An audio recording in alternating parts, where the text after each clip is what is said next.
They say trust is a fragile thing, but nothing prepared me for the shatter I felt that morning. A shift in the air, a sudden silence, and there she was, Sylvia, my wife, with eyes that had grown distant, speaking in hushed tones to strangers from a world I couldn't understand. Everything we'd built seemed to hang by a thread, and I realized I was standing at the edge of a nightmare. Could I sit back as she drifted further, or was it time to pull her back into our reality, no matter the cost? I slowly woke up, not really fast. Something had stirred me, but I couldn't figure out what it was. Then I heard my wife Sylvia next to me. She nudged me and asked, "What?" "What?" I replied, still sleepy. "Really?" Sylvia said, sounding a bit annoyed. I was still trying to wake up and had no idea why she had disturbed me.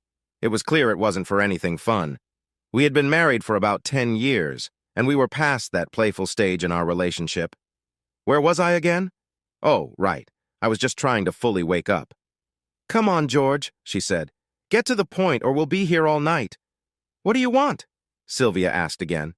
There I was, lying in the dark. The moon wouldn't rise until dawn, trying to understand why Sylvia wanted to know why I had woken her up. "Sylvia, I didn't wake you." "You did," she insisted. "No, I didn't. You woke me." "You must have. Something woke me. Didn't you just go to the bathroom?" "No, Sylvia, I'm not at that age where I need to run to the bathroom at night." "You did last Friday night." "So did you, Sylvia." "I think it was because of the strange food we had at the Drury's party, not because of how much we ate. I really dislike the food they serve." "Yes, it was strange. I wonder if any of the other guests had a rough night." "Not a topic I want to discuss right now, Sylvia. Why did you wake me?" "I didn't, but something did. The bed shook, or there was a loud noise or something." "Do you think we have burglars?" "Sylvia, we live in a very remote area. Why would someone travel all this way just to rob us? And how would they even find us? Besides, we don't have much worth taking." "There's the car. And the TV." "The car has only 3 wheels, Sylvia. You know Doug and I didn't finish fixing the brakes because of the rain yesterday. And who would want our old television? It's time we got a smaller, more efficient one. It would take 2 people just to move the one we have." "Well, you wanted that big screen TV in the first place. I hardly ever watch it. Only every soap opera and all the reruns." "I need to—" "Yes, Sylvia, and I'm not complaining about your shows, but can I please get back to sleep? I have to finish the car tomorrow so I can get to work on Monday." "Well, something woke me, and if it wasn't you, it was probably some distant thunder. It was close last night, and still is, I think. Those rain clouds likely turned into a storm nearby." "Or maybe it was an airplane," Sylvia suggested. "Sylvia, airplanes don't usually make a lot of noise at this hour. They mostly fly during the day. And around 7:30? No, I think that was the one flying over the channel. We only notice it when the wind carries the sound our way. Trust me, it's not noisy at this time of night. What woke you was probably distant thunder. Now can we please go back to sleep? I was about to tell my wife the time, but when I looked at the clock, it was flashing 12 o'clock repeatedly. That gave me 2 bits of information. First, there was a power outage, which was not unusual where we lived. Second, the backup battery in the clock had died once again. I reached over to turn on my bedside light. It took a moment to come to full brightness. "Oh no," I thought. "The power is still out. We're on backup power again." Let me explain that we lived in a quiet coastal area, not easy to reach. Our main power often failed, but our cottage had a generator and a backup battery system that had been set up long before regular power came to the area. It might have been old, but it worked well. When the main power went out, it kicked in and provided enough energy for a couple of light bulbs. If we used anything that needed more power, the generator would start. This setup was useful when storms brought down the power lines in winter, which happened quite a lot. Community, did I say? That's not quite right. It was more like a small group of homes that had once been a community. After Sylvia and I bought our lovely little cottage, the area fell victim to what people called planner's blight. The authorities in London decided our coastline was the right spot for a new nuclear power station, along with an offshore wind farm and maybe even wave energy projects. In the beginning, they talked about different options for sustainable energy, but nothing really happened. Because of this, the value of our charming cottage dropped almost overnight. No one wanted to buy a house close to a proposed construction site for a nuclear power station, especially with the beautiful views likely to be ruined by large wind turbines. The future of the suggested wave energy project was uncertain. With no buyers around, house prices dropped quickly. The power station was only a plan, and it might never be built. Until a decision was made about whether to start building, homeowners in our small town would not receive any payments. With everyone unclear about possible payments or when they might come, interest in buying houses here vanished. I wanted to say that spending money to fix up our homes was not an option. For the last 8 years, we had been making repairs as needed. Our backup power system worked, and that was what mattered. The main power is out, Sylvia. It's probably a lightning strike that woke you. Go back to sleep. I'm sure it will be back by morning. She said, turned over and fell back asleep. I turned off the bedside light again, thought for a moment about the dark room, and remembered the moon wouldn't rise until just before dawn. I figured the clouds were blocking the stars too, and then I went back to sleep as well. The next morning I knew something was different as I struggled to open my eyes. I couldn't say why, but the sunlight coming through the bedroom window felt brighter than usual. It seemed our bedroom was much lighter than it had ever been. Squinting a bit, I got out of bed and walked toward the bathroom, glancing at the sky through the window. I hoped for good weather that day so I could finish the car's brakes. Maybe I could even go surfing later. I got halfway through the bathroom door when I processed what I had seen through the bedroom window. I stopped and stepped back to take another look. Yes, there was a clear, pale blue sky meeting the greenish sea at the horizon. In front of me was a long, beautiful beach in the cove below. I didn't notice how long I stood there looking at the view. "What are you doing? Do you need to use the bathroom? I want to go in there," Sylvia asked. Getting out of bed must have woken her up. I didn't answer. I was so taken by the scene outside. I simply raised my arm and pointed out the window. Sylvia got out of bed and walked toward me, asking, "What are you looking at? Is the power back on yet?" as she came nearer. But when Sylvia noticed what I was seeing, she paused and stared. "Oh my God, where's—" she started to say, but then went quiet. Now I need to share why the view from our bedroom window that morning surprised us both. As I mentioned, the strong winter winds from the Atlantic had impacted our cottage. It was on a gentle slope facing west. At the bottom of the hill was the rest of the village, just 10 houses altogether. Behind them was the cove, once a place for fishermen. The village used to rely on fishing, but the fishermen had long moved away. Since the plan for a power station was made public, most of the former residents had left and turned their homes into holiday places. This was a way to earn some money until the authorities either built the power station, giving them compensation, or decided not to build it, allowing them to sell or return to their homes. From our bedroom window, we usually couldn't see the village or the shore because trees stood tall to protect us from winter winds. But that morning, those trees were gone. So was the fence that had been at the end of our garden just hours before. Neither the other houses in the valley nor the hedges or anything else that should have been there were visible. About 3/4 of the way along our garden path, everything just stopped. The path, the lawn, the flower beds, the side fences, everything. It felt like a giant bulldozer had come during the night and wiped everything away, leaving behind dry, short grass. The stone dock and the path to the sea were completely gone. The beach also looked much wider than I remembered. "I don't think this is funny, George," Sylvia said, clearly suggesting I was somehow responsible for this strange change. That was just how Sylvia was. If something wasn't right, she often blamed me, George. "Neither do I, Sylvia," I replied. "But how did this happen?" she asked. "I have no idea, sweetie. Maybe we're dreaming." I thought that made sense. "Don't talk like that, George. We can't both be dreaming the same thing." "I'll accept that, Sylvia, but you might be part of my dream or I might be part of yours." "Now you're just being silly, George." "No sillier than the idea that everything has suddenly disappeared overnight. This must be a dream." Then Sylvia ran out of the bedroom. I stayed behind, trying to make sense of what I was seeing. The landscape looked somewhat familiar, but was missing trees, bushes, and nearby houses. It was similar, but not exactly the same. The headland seemed a little different, perhaps shorter. I noticed the beach looked much bigger than I thought it would from our cottage. Suddenly, I heard a little scream from elsewhere in the house, and Sylvia rushed back in. "It's the same outside. The Drury's house is gone," she said, sounding worried. I opened the window and leaned out. From what I could see, almost everything was missing except for the Sujet's cottage next door and most of its yard. Whatever had happened, there was a strange area around the two cottages that looked just as they should. Everything outside that area seemed like a deserted land. "Wow, this is amazing. It has to be a dream," I said, hardly believing my own eyes. "This kind of thing only happens in those weird shows." "Sorry?" Sylvia asked. "The Twilight Zone. This feels like being in one of those odd episodes."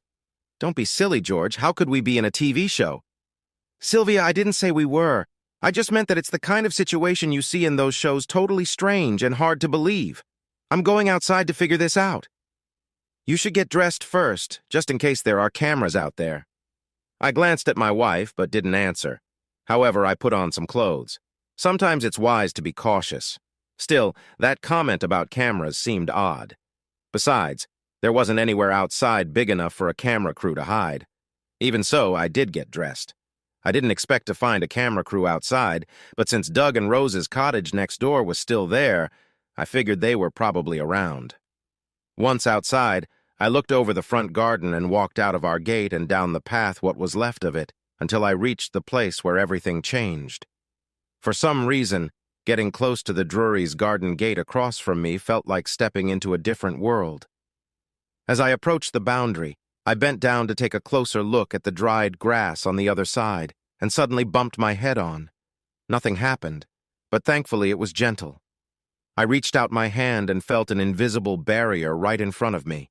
It buzzed lightly and felt a bit warm compared to the air around us. I noticed it cut into the ground, too. The soil was lower on both sides of the barrier.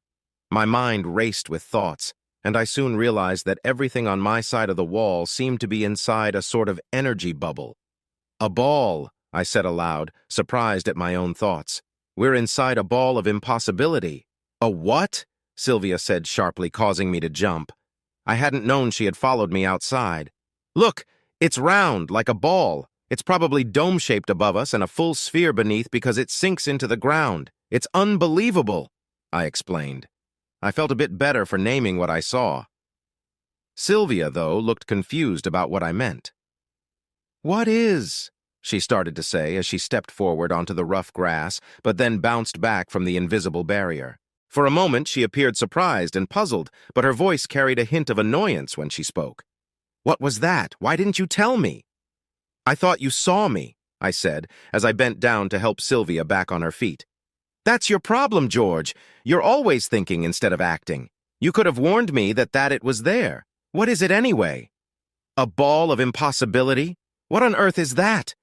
"I have no idea, dear, but that's what it seems to be. It's just so strange, but we're inside it. Maybe we've been moved to a different dimension. Yes, that must be it. Something has shifted our part of the world into another realm. Only here." "Oh my gosh, here we go with your science fiction talk again. I warned you that those fantasy TV shows would confuse you eventually. If you're not watching those videos, your nose is buried in those silly books. What's next? Is some hero going to ride in and save us?" "Sylvia, Dan Dare was a character from comic books, not a TV show. And he didn't ride a horse, he flew spaceships. Anyway, I'm trying to make sense of what's happening here." "Well, I'm going to see what Rose and Douglas think of all this. Maybe they can find a sensible explanation." With that, she walked toward the Sujet's cottage, still rubbing her head.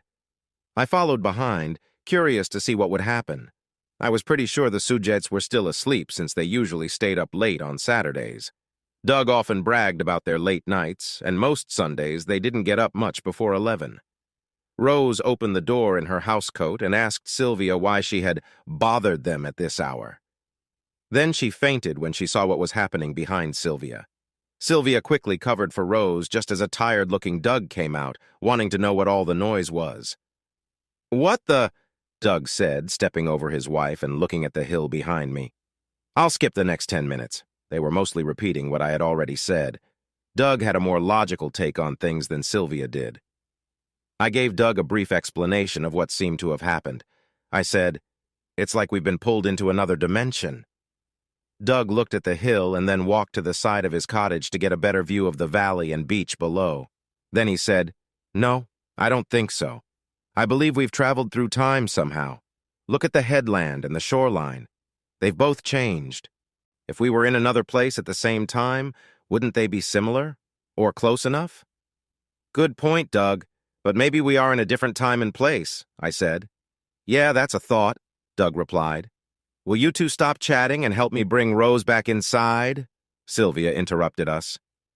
With a little effort, Doug picked up his young wife and carried her into their living room. Sylvia went to the kitchen to make her usual cup of tea, her go-to remedy for everything. Now, let me tell you about Rose and Douglas as they were back then. Rose was Sylvia's best friend. She was a vibrant 24 years old, 8 years younger than both Sylvia and me, and around 16 or 17 years younger than her husband, who she had been married to for 4 years. I'm not sure what Doug had, but he had definitely found a great partner. Their life together was lively and full of energy. Despite his age, Rose only complained that her husband hadn't yet helped her become a mother. It seems ironic when I think back on it now. I should mention that Sylvia often expressed the same wish about us. Oh, you know what I mean. Still, both Doug and I pointed the finger at our wives when it came to that issue, or rather at their bodies. Doug assured me he was in good health on that front, and I knew I was healthy too, thanks to an unfortunate event when I was a teenager. The choice I made back then had lasting effects and changed an important relationship. Anyway, it marked the end of a chapter in my life. It's too bad because Mary's brother had been a good friend of mine at one point. I have to admit that Doug was thinking about practical matters even while his wife was resting.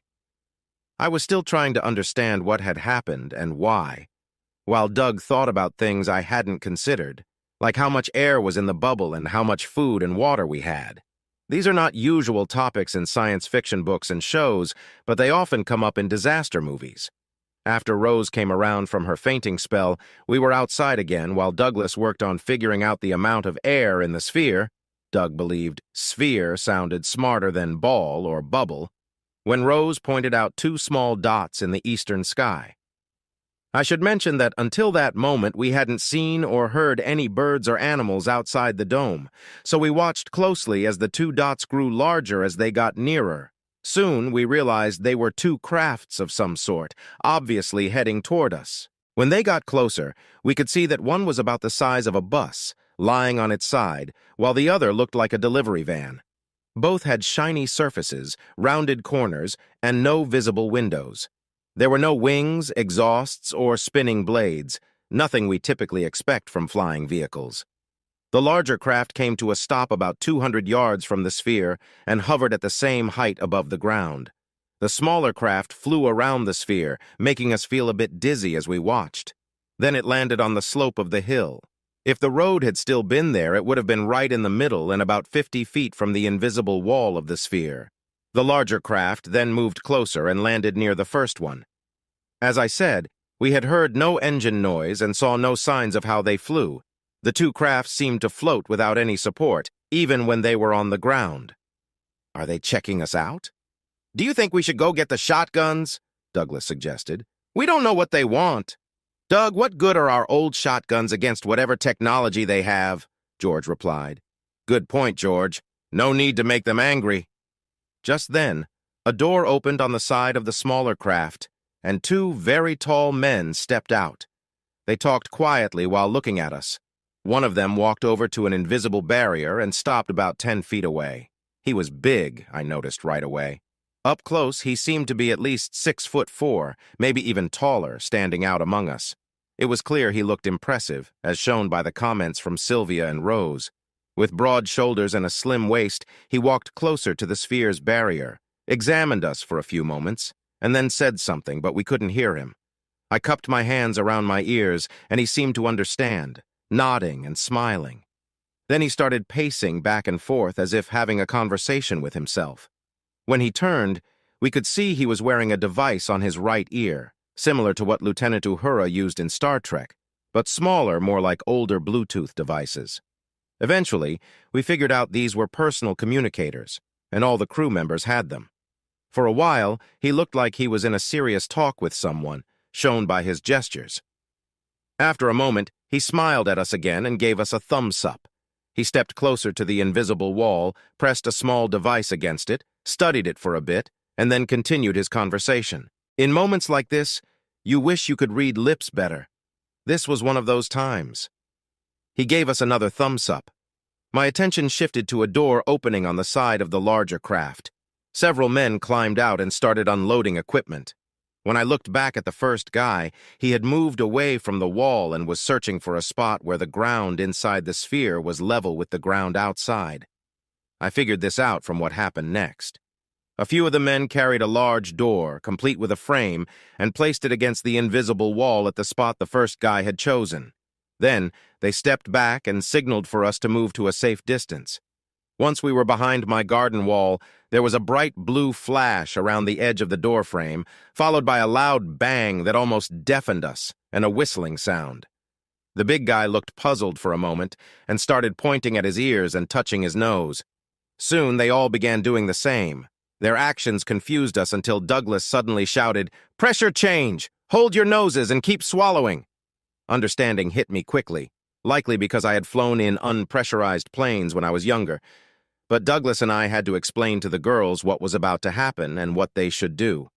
The sound we heard was air escaping from inside the sphere as the pressure equalized. Once the noise stopped, the first man took what looked like a device many people recognize, even if they aren't sure what it does. After taking another reading, the man smiled and opened the door, which blended in with the surrounding area. "Well, none of you is Professor Pemberton, that's for sure," were his first words. "You speak English?" Douglas asked, sounding surprised. "Not exactly as you know it, but close enough, I imagine. My name's Adana, and you are—" To be honest, Adana's way of speaking was a bit unclear. It felt like talking to someone using a version of a language that we struggled to understand at first. However, we quickly got the main idea of what he was saying. Douglas introduced the four of us. "It's unfortunate. You're not who we expected to find here," Adana said. Then he asked, "What year do you come from?" 1988, Douglas answered. Adana thought for a moment and continued casually. "There's been a big mix-up. You're about 75 years earlier than we thought. It could be a mistake in calculations. I doubt it's a computer issue since those systems only work well if the data is correct." It felt like Adana was thinking out loud, but I knew he wanted us to understand. I couldn't say why, but I felt a little uneasy about trusting him. Douglas then asked, "What date is it here?" "Ah, that's the tricky part," Adana replied, sounding a bit evasive. "We sort of started again a couple of thousand years ago after something happened. Anyway, your timeline and ours don't match up. Different places bounce back at different speeds, and things got mixed up along the way. We picked a new start date for our calendar, but it doesn't connect much with yours. This task was supposed to help fix that, but it looks like the researchers were off by 60 or 70 years before they began." I couldn't help but feel skeptical about all this. After what was the thought that kept coming to my mind.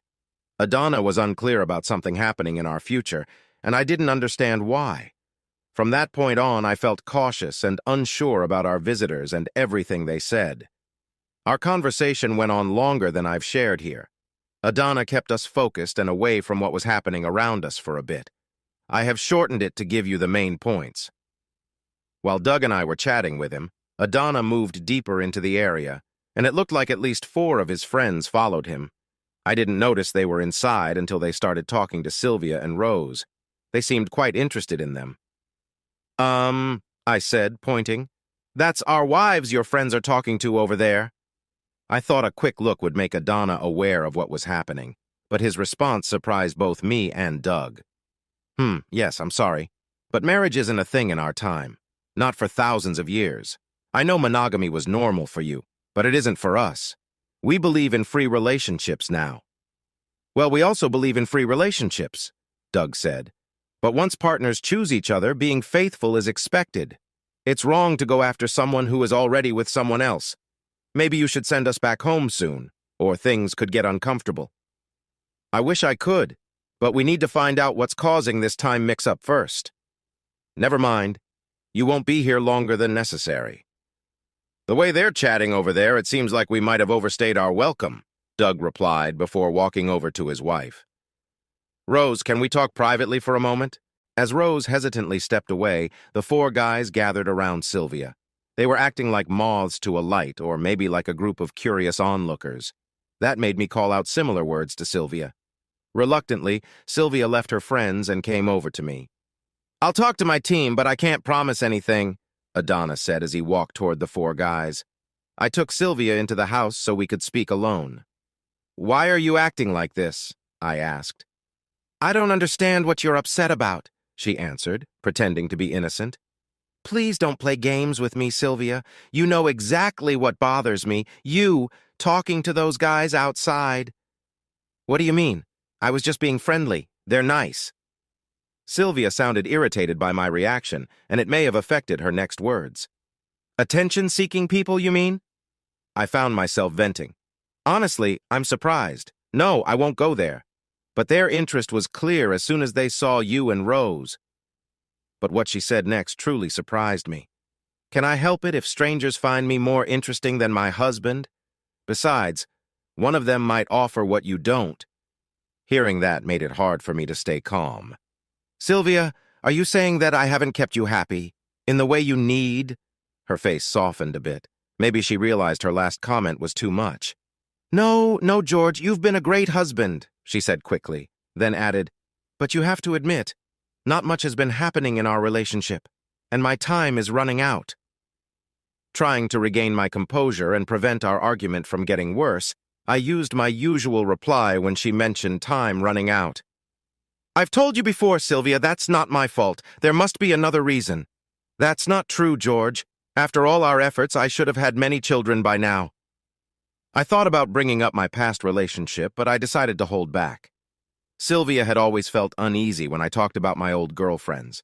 I thought that bringing up past relationships would only cause more problems. I reminded Sylvia to be careful with how she interacted with others, making sure she knew she was my wife. I made it clear I wouldn't tolerate any silly behavior, and then we headed back outside to join our guests. For a while, it seemed like Sylvia and Rose understood. I figured Doug and Rose were having a similar conversation. However, it didn't take long for the girls to get caught up in the attention from some charming guys. I'm not sure if they meant to do it or not, but looking back, I think they just got swept up in the fun of the day. To be honest, Sylvia and Rose looked great.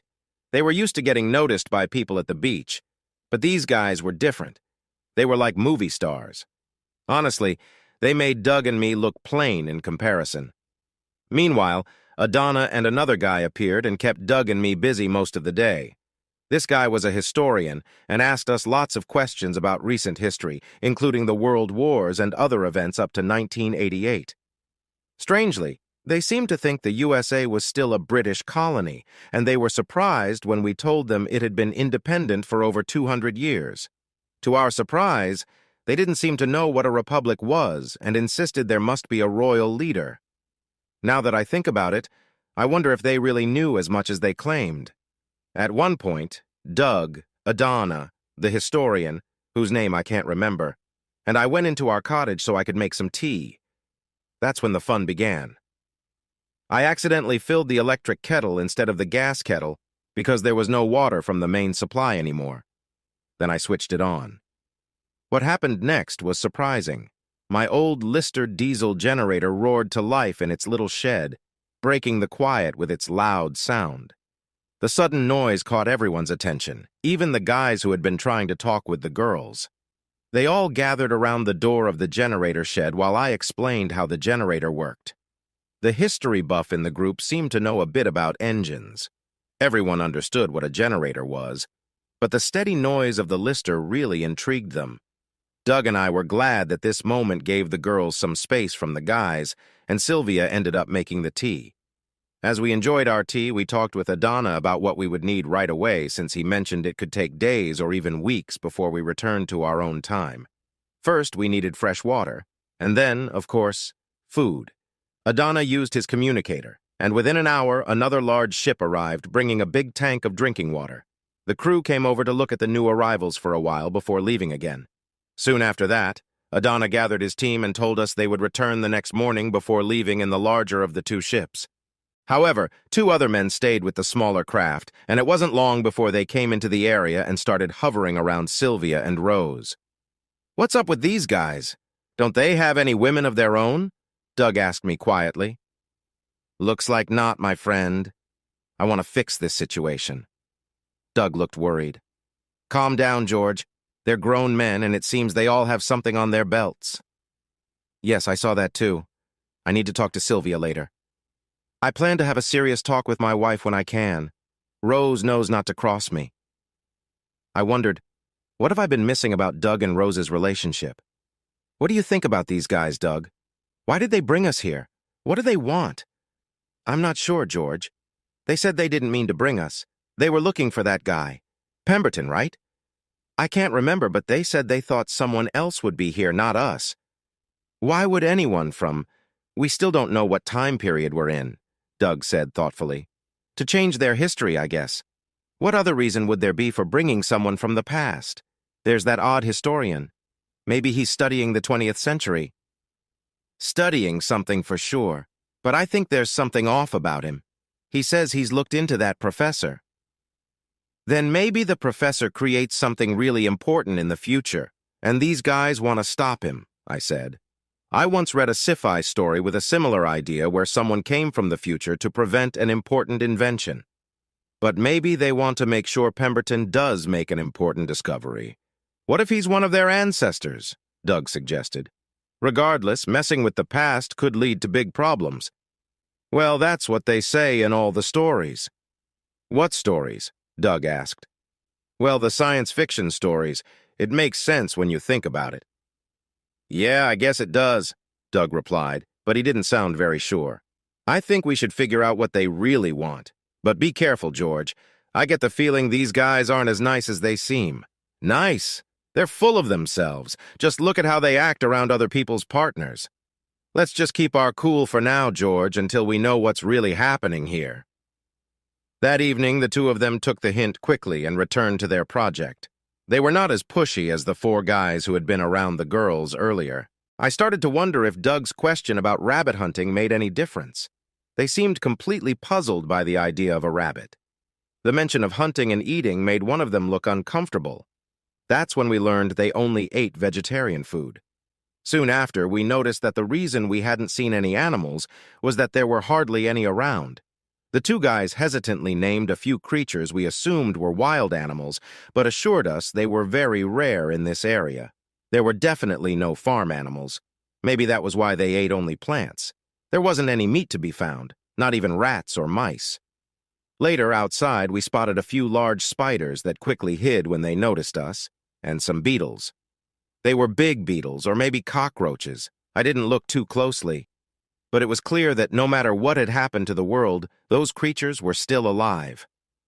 Well, that made sense, didn't it? That night, Sylvia and I had a deep talk, and it seemed like Rose and Doug did too next door. We could hear them having a lively discussion. I figured they must have heard Sylvia and me too. For some reason, Sylvia believed that what she did during this time wouldn't matter when we returned to our own time. Someone had told her we would come back to the exact moment we left. Well, maybe just a tiny bit later. They talked about how two things in the same space at the same time couldn't happen. I bet Sylvia didn't fully understand what that meant anyway. Basically, Sylvia thought that everyone back home would believe we had never been gone. So, anything that took place while we were away. Well, it just wouldn't count. You get what I mean? So, from Sylvia and Rose's viewpoint, that meant they could act however they wanted while we were away, and it wouldn't matter because it wouldn't exist in our time. It was like taking a break from their regular lives, if you catch the girl's drift. Sounds good in theory, right? But does it make any sense to you? It sure didn't to me. Listen, Sylvia, you are my wife. In our time, or any other time for that matter. You're my wife, and don't forget it. If you do anything with anyone else out there, I'll be talking to lawyers the moment we get back. If we make it back, that is. I'm not so sure those people know what they're doing anyway. To my surprise, Sylvia sounded quite pleased when she answered back. And on what basis do you think that, George? When are you going to tell the court that I might have broken any rules with someone else? Especially someone who isn't born yet and won't be for a long time. And when will you tell the court, or anyone else, that I had the chance to do anything like that anyway? The Drurys will say they saw us together yesterday, and they will see us together again this morning, even though that hasn't happened yet. But it has in a way, just not for us right now. You understand? Do you really think the court will believe any of this? No, this is just a big dream, George. It's all in my imagination, probably because of your love for all that science fiction stuff. Don't be silly, Sylvia. George, none of this is real. And even if it is, I won't accept it and you can't make me. Even if it is real, you won't be able to prove anything. And I will deny everything. Are you sure you're not dreaming all of this right now? Well, See, it all seems a little unbelievable, doesn't it? Just relax, George. Enjoy the moment while you can. I'm not taking any of this seriously, so there's no need for you to stress about it either. The next morning, I talked to Doug, and he said that Rose had tried to feed him a similar silly story that Sylvia had told me. We both wondered where those strange ideas came from. It sounded like total nonsense to both Doug and me. Plus, it felt like too much of a planned idea for either Sylvia or Rose. Honestly, it felt too much like joined-up writing for our wives to have thought of it. We have to be honest, and Doug and I would agree that neither of our wives were the wisest people. Sure, they were both very attractive women. If they had known a bit more, they could have met some guys with better resources than either Douglas or I had. It became clear pretty quickly that Doug was much angrier the night before than I was. We heard loud voices, which made it clear he had a serious talk with Rose about her decisions. Surprisingly, Rose didn't seem too bothered by it either. I found it strange that they were acting so differently. Even with their disagreement, Rose still told us she would be joining Sylvia and the others for a swim at the beach once Adana and his team returned the next day. This surprised Doug and me, and we figured that the plans must have been made the day before. It's funny, we thought, that neither Rose nor Sylvia mentioned this while we were talking the night before. But looking back, maybe it wasn't that odd after all. As we walked to the beach, you didn't think Doug and I would let the girls go with those guys without us, did you? Adana told me that it would take at least a week for the researchers to figure out what had gone wrong with their time calculations and fix their equipment to send us back home. I wasn't sure I believed much of what he said anymore. Douglas, on the other hand, seemed to believe everything the history guy was telling him. It looked that way from where I was watching. I have to say, though, I had a feeling that, if they wanted to, Adana and his team could have sent us back to our own time much sooner. According to what they said, the machine they used needed a lot of energy. It seemed like they didn't want to move forward until they were ready to bring the Professor Pemberton to their time. Adana mentioned needing to recharge some equipment, which made me feel uneasy about them. I guess that Adana must come from a family of politicians. Like many, he seemed to tell a mix of half-truths and lies to get what he wanted, no matter if it was good for us or not. While Adana was speaking, I tried to find out why we were brought to this time.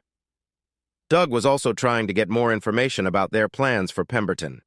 I didn't learn much, but Doug felt that they didn't want the professor to create anything important. I don't think they would hurt him because of what we talked about before, Doug told me later. He might be related to a lot of these people, just like you and I probably are. By the way, 5 kids. You and Sylvia will have a busy time when we get back. And you and Rose? I asked. 3, according to the professor. He didn't say much more. I don't think he meant to tell me that you had 5 kids.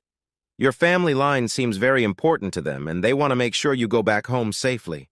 As for me, I'm not as big of a concern for them, but they care about my kids, too. They seem to know a lot about us and our time than they share. Did he mention any reasons for all of this? Something must have caused a lot of trouble in the world and harmed the animals. Yes, there was a big disaster, maybe a nuclear one. He was not very clear about the details, but it happened a long time after our own time, at least 500 years later. The reasons are unclear, but it seems to involve conflicts over beliefs or ideas. After the fighting, they turned to using harmful substances, which led to a difficult time for everyone. Now it seems about 50 million people are left, living under a leader they see as a kind of living god. Most people appear happy under this rule. But these people might not be entirely honest, Doug. They could be linked to that government. That's true. We might only see part of the picture.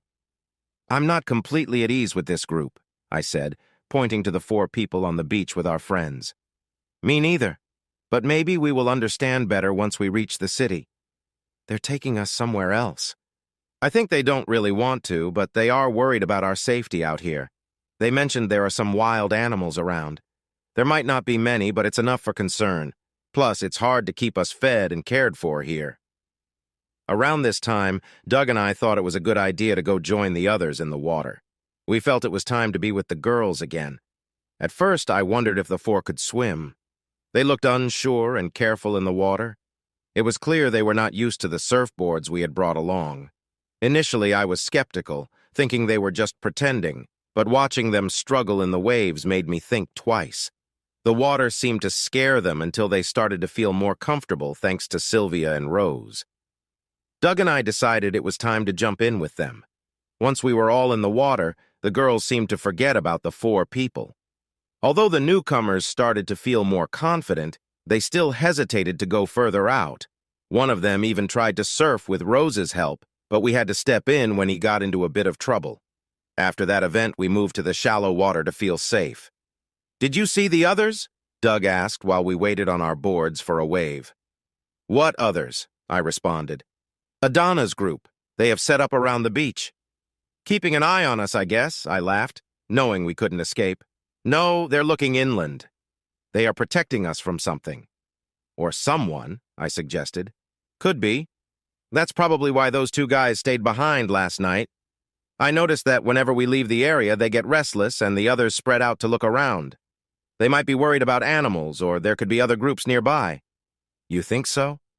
"Yes, but I think it's mostly about the animals.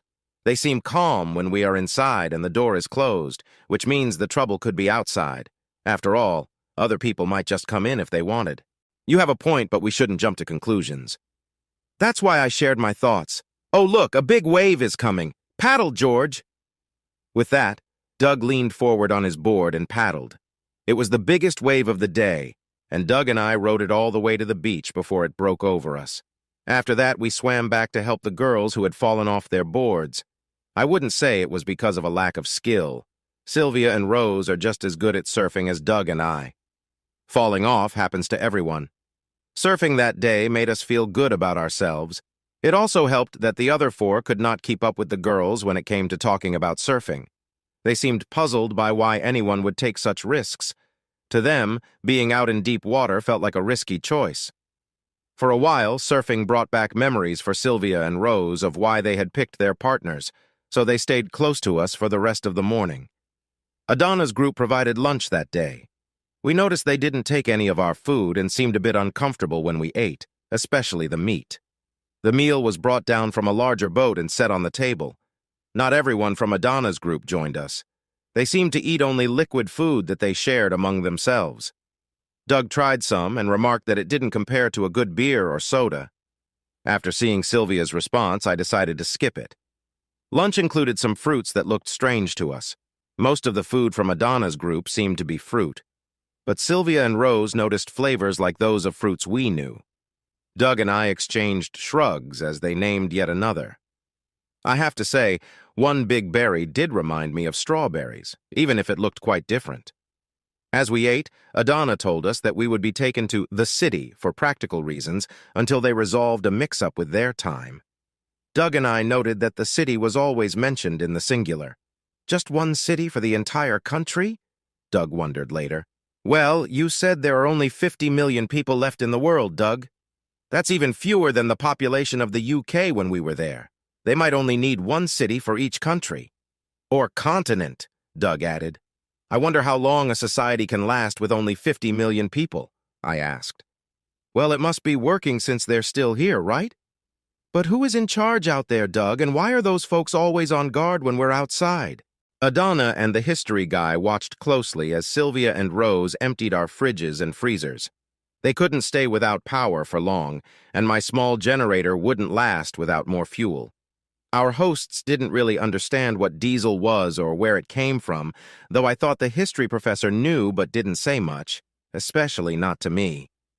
A few guys who had been following the girls quickly left when they found out why the food wouldn't stay good. "These guys don't seem as tough as they look," I said to Doug quietly.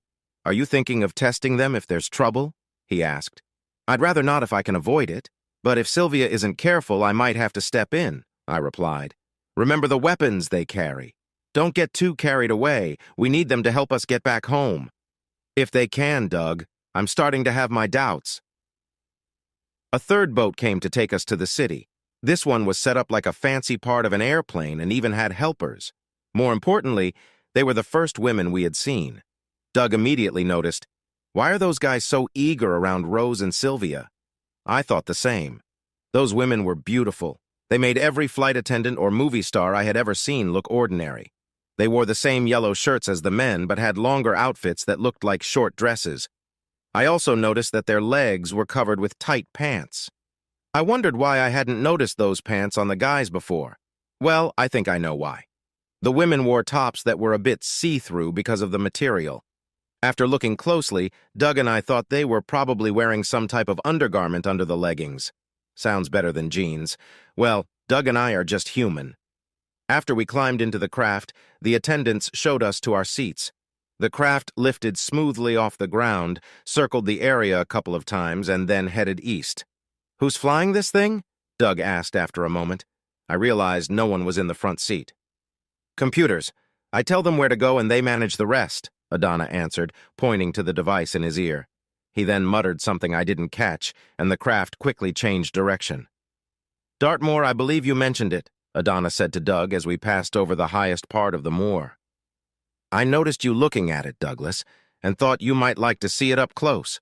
As we looked at the moor, I noticed that the craft had no visible windows on the outside, but we could still see through the metal walls. I was about to ask Adana about this when we spotted a group of large animals in one of the valleys. They looked more like American bison than regular cattle. Nearby, I saw two big cats, which looked like they could be relatives of lions or tigers, but they were much larger than any big cat I had ever seen. They seemed to be watching the cattle for a moment before disappearing as we continued moving quickly. "What happened to Plymouth?" Doug asked as we flew off the moor and over the sea. "The cleanup after the disaster. Sadly, it wiped out all visible signs of what was there," Adana explained. "There was too much radiation and contamination. Every bit of the top layer, at least a meter deep, had to be processed through fusion reactors. Nothing recognizable is left. If you were to dig down a few feet, you'd find some signs of what was there. But on the surface, everything turned into sterile dust and sand. Some places are still recovering back into soil.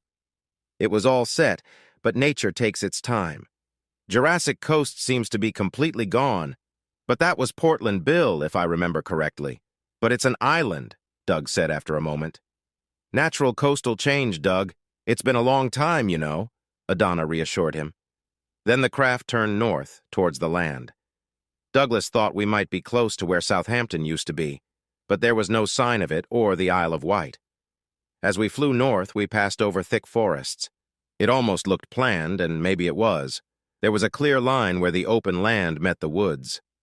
"That has to be the Thames for sure, but it's so wide," Doug said as we glided over a large body of water. "It's held back downstream. The Thames provides all the city's water and power," Adana told us. So we learned that the river's name had changed from Thames to Tam over many years. Suddenly, we spotted it, a big, shiny dome about a mile wide and several hundred feet tall, with smaller domes arranged around it. The craft flew around the city. I figured Adana was giving us a view of its size, then gently stopped and hovered for a moment before going down into an area between two of the smaller domes. It wasn't until we landed that Doug and I realized, like the sphere we traveled through, the domes were not made of glass or metal, but some kind of energy. Adana's team didn't come with us when we left the craft. He guided us into one of the smaller domes, through a building where a welcoming party awaited us. None of them spoke to us as we walked through what felt like an airport arrival area. You know what I mean? There was a place to get luggage and some desks with people sitting behind them. I thought for a moment they would ask us for our identification. Instead, they stood straight and saluted Adana, who nodded and waved back. Then he took us outside into the large dome. It was much bigger than I thought, especially for being one of the smaller domes. It looked a bit like a town square mixed with a park. There were wide paved areas and grassy lawns in between, with a few low buildings scattered around. Some people were relaxing near these buildings, while others were playing sports on the grass. It was nice to see that not everyone wore the same bright yellow clothes as Adana and his group. Most people seemed to prefer bright colors. It looked like nearly every color of the rainbow was represented. Many were wearing the same kind of shirt and jeans as Adana, but in many different colors. It was clear that very few wore yellow. However, some men and women were dressed in clothes that looked traditional. It was hard to say exactly what the togas looked like, as the only ones I had seen were in movies. However, they were also in many bright colors, with only a few in yellow. We followed Adana across the dome until we reached a long, single-story building. Around it, there were people in yellow shirts again. "I hope this will meet your needs," he said.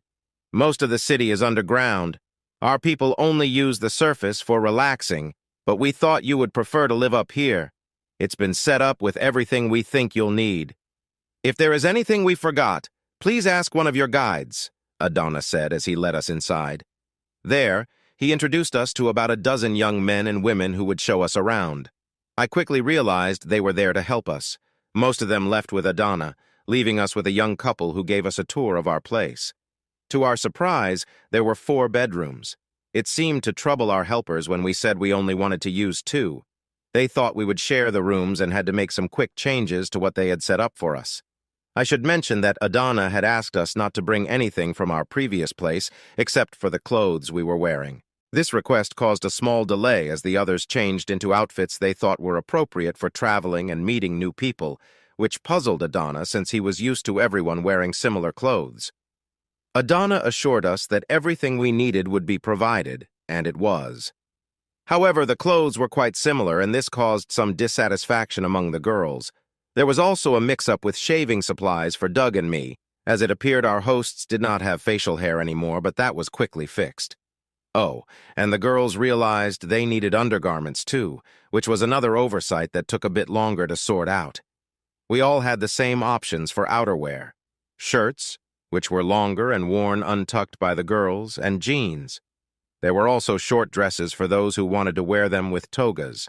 Doug and I both chose the shirt and leggings at first, although they felt a bit tight in certain places. Later, we changed into our toga-style outfits. Wearing a dress isn't as awkward when it seems like the other guys are wearing them too. But those leggings were really tight. You know what I mean. The odd part was that, except for the leggings always black, our shirts and togas were white. When we went out to explore with our 2 guides, I realized we didn't see anyone else wearing white. Doug, who was becoming more aware than I was, pointed out that clothing color seemed important in their society. "Look behind us. Those 2 are in yellow, like Adana's team. Our guides are also in yellow. Everyone else is in different colors. But if you pay attention, the people in blue seem to be under the red ones, and the green ones are below both. Also, those in softer colors step aside for others," Doug explained. "Really?" I responded. "Absolutely, my friend. Plus, the brighter the color, the higher their status seems to be. Check out the different shades and how people respond to each other." "Adana's shirt is a much brighter yellow than the others, and the history professor's shirt is bright too," I said. "But why are we in white? Do you think that means something?" "I can't say for sure unless it's to make us stand out." "White often means purity. Could that be important?" I wondered. "I hope not. There's already lots of attention on the girls. Have you seen how interested these people are in them?" "Yeah, but have you noticed the women? We're getting way more than just casual glances." "It doesn't make sense. All these people are really good-looking. Why are you and I getting friendly looks from these women?" "More than just friendly looks, George. Someone back there was giving me a very warm smile. I can tell when someone is interested." "I wonder why, with so many attractive people around." "Well, I think I have an idea about that, George. Look closely at anyone here and then check out another." "Yeah, so?" "They all look kind of alike. The guys have similar heights and builds, and they're all really attractive. Too attractive, if you ask me. In fact, they all share a similar look. Apart from their hairstyles, it would be hard to tell them apart if they were dressed the same." "You're right, Douglas. They do look very similar. Not exactly the same, but I think these folks might come from a small group. I've noticed maybe 5 slightly different groups for each gender so far. There could be more, of course. We'll figure that out in the next few days." "So, you're saying those people are interested in Sylvia and Rose because they look different from what they're used to?" "That's it, my friend. I think the women here are looking at you and me in the same way. We might have to make some hard choices soon. Oh, wow, you don't think Sylvia and Rose would, do you? I can't say anything about Sylvia. That's on you, George. But Rose is. Well, she's charming and likes compliments. I really can't guess if she'll follow her heart over common sense. She was fascinated by being surrounded by all these people. People, Doug. People. During our long walk, I paid attention to Doug's thoughts and found that I agreed with him about many things.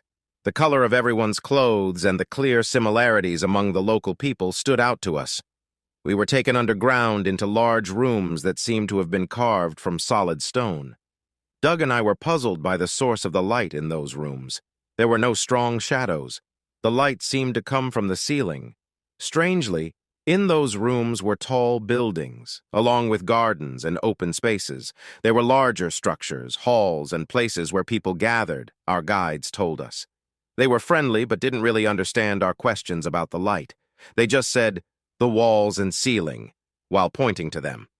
Later, as the sun set and we returned to our place, we discovered that the walls, most likely a special covering on them, gave off light. When you entered a room, you just asked for light and the walls and ceiling would glow. Saying more light made them shine brighter, less light dimmed them, and no light plunged you into darkness. However, Doug and I didn't think the light in the underground rooms came from the same place, but we might have been wrong. Adana joined us for dinner, which was made up of fruit, along with some of his team, a group of young women, and several bottles of a drink they called wine. It was a bit mild for Doug and me, but it wasn't bad once you got used to it, even though it didn't have much of a kick. By the way, Adana was wearing a bright red shirt instead of his usual yellow. His team members wore lighter shades of red. Two of the young women's outfits were the same bright red color that Adana was wearing. The other two wore purple, a color Doug and I hadn't seen anyone else wear until that moment.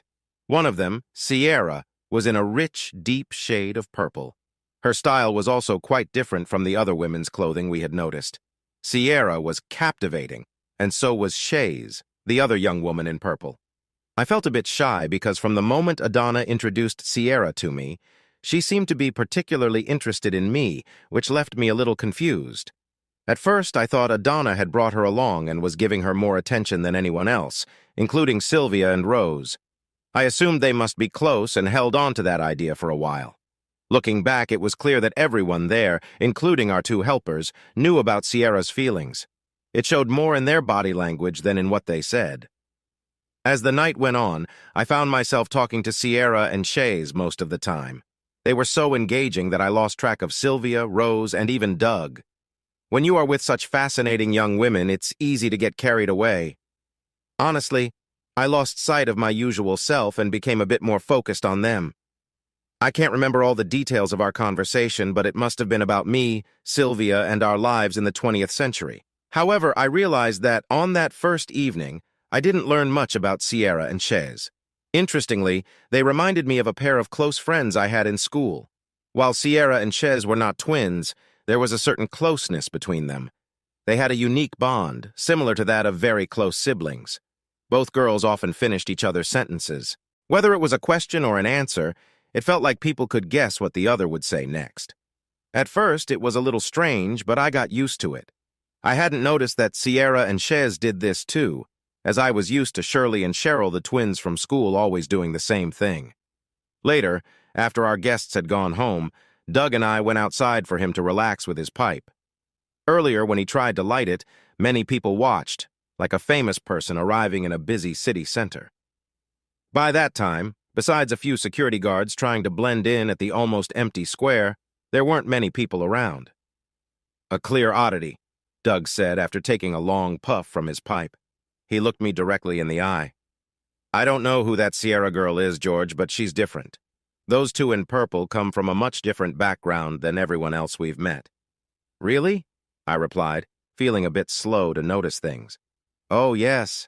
Those two guards were clearly surprised when they saw the other girl, and they seemed startled when Sierra walked in. Do you think she's someone important?" "I really can't say for sure, but she's definitely not ordinary. When you were talking to her outside, those guards were all alert, no doubt about it, and there were even more of them around. They showed up when our guests arrived." Doug, what do you think is really happening here? I have no clue about that either, buddy, but something odd is going on, that's for sure. No offense, but that Sierra and her friend... Shays? Right.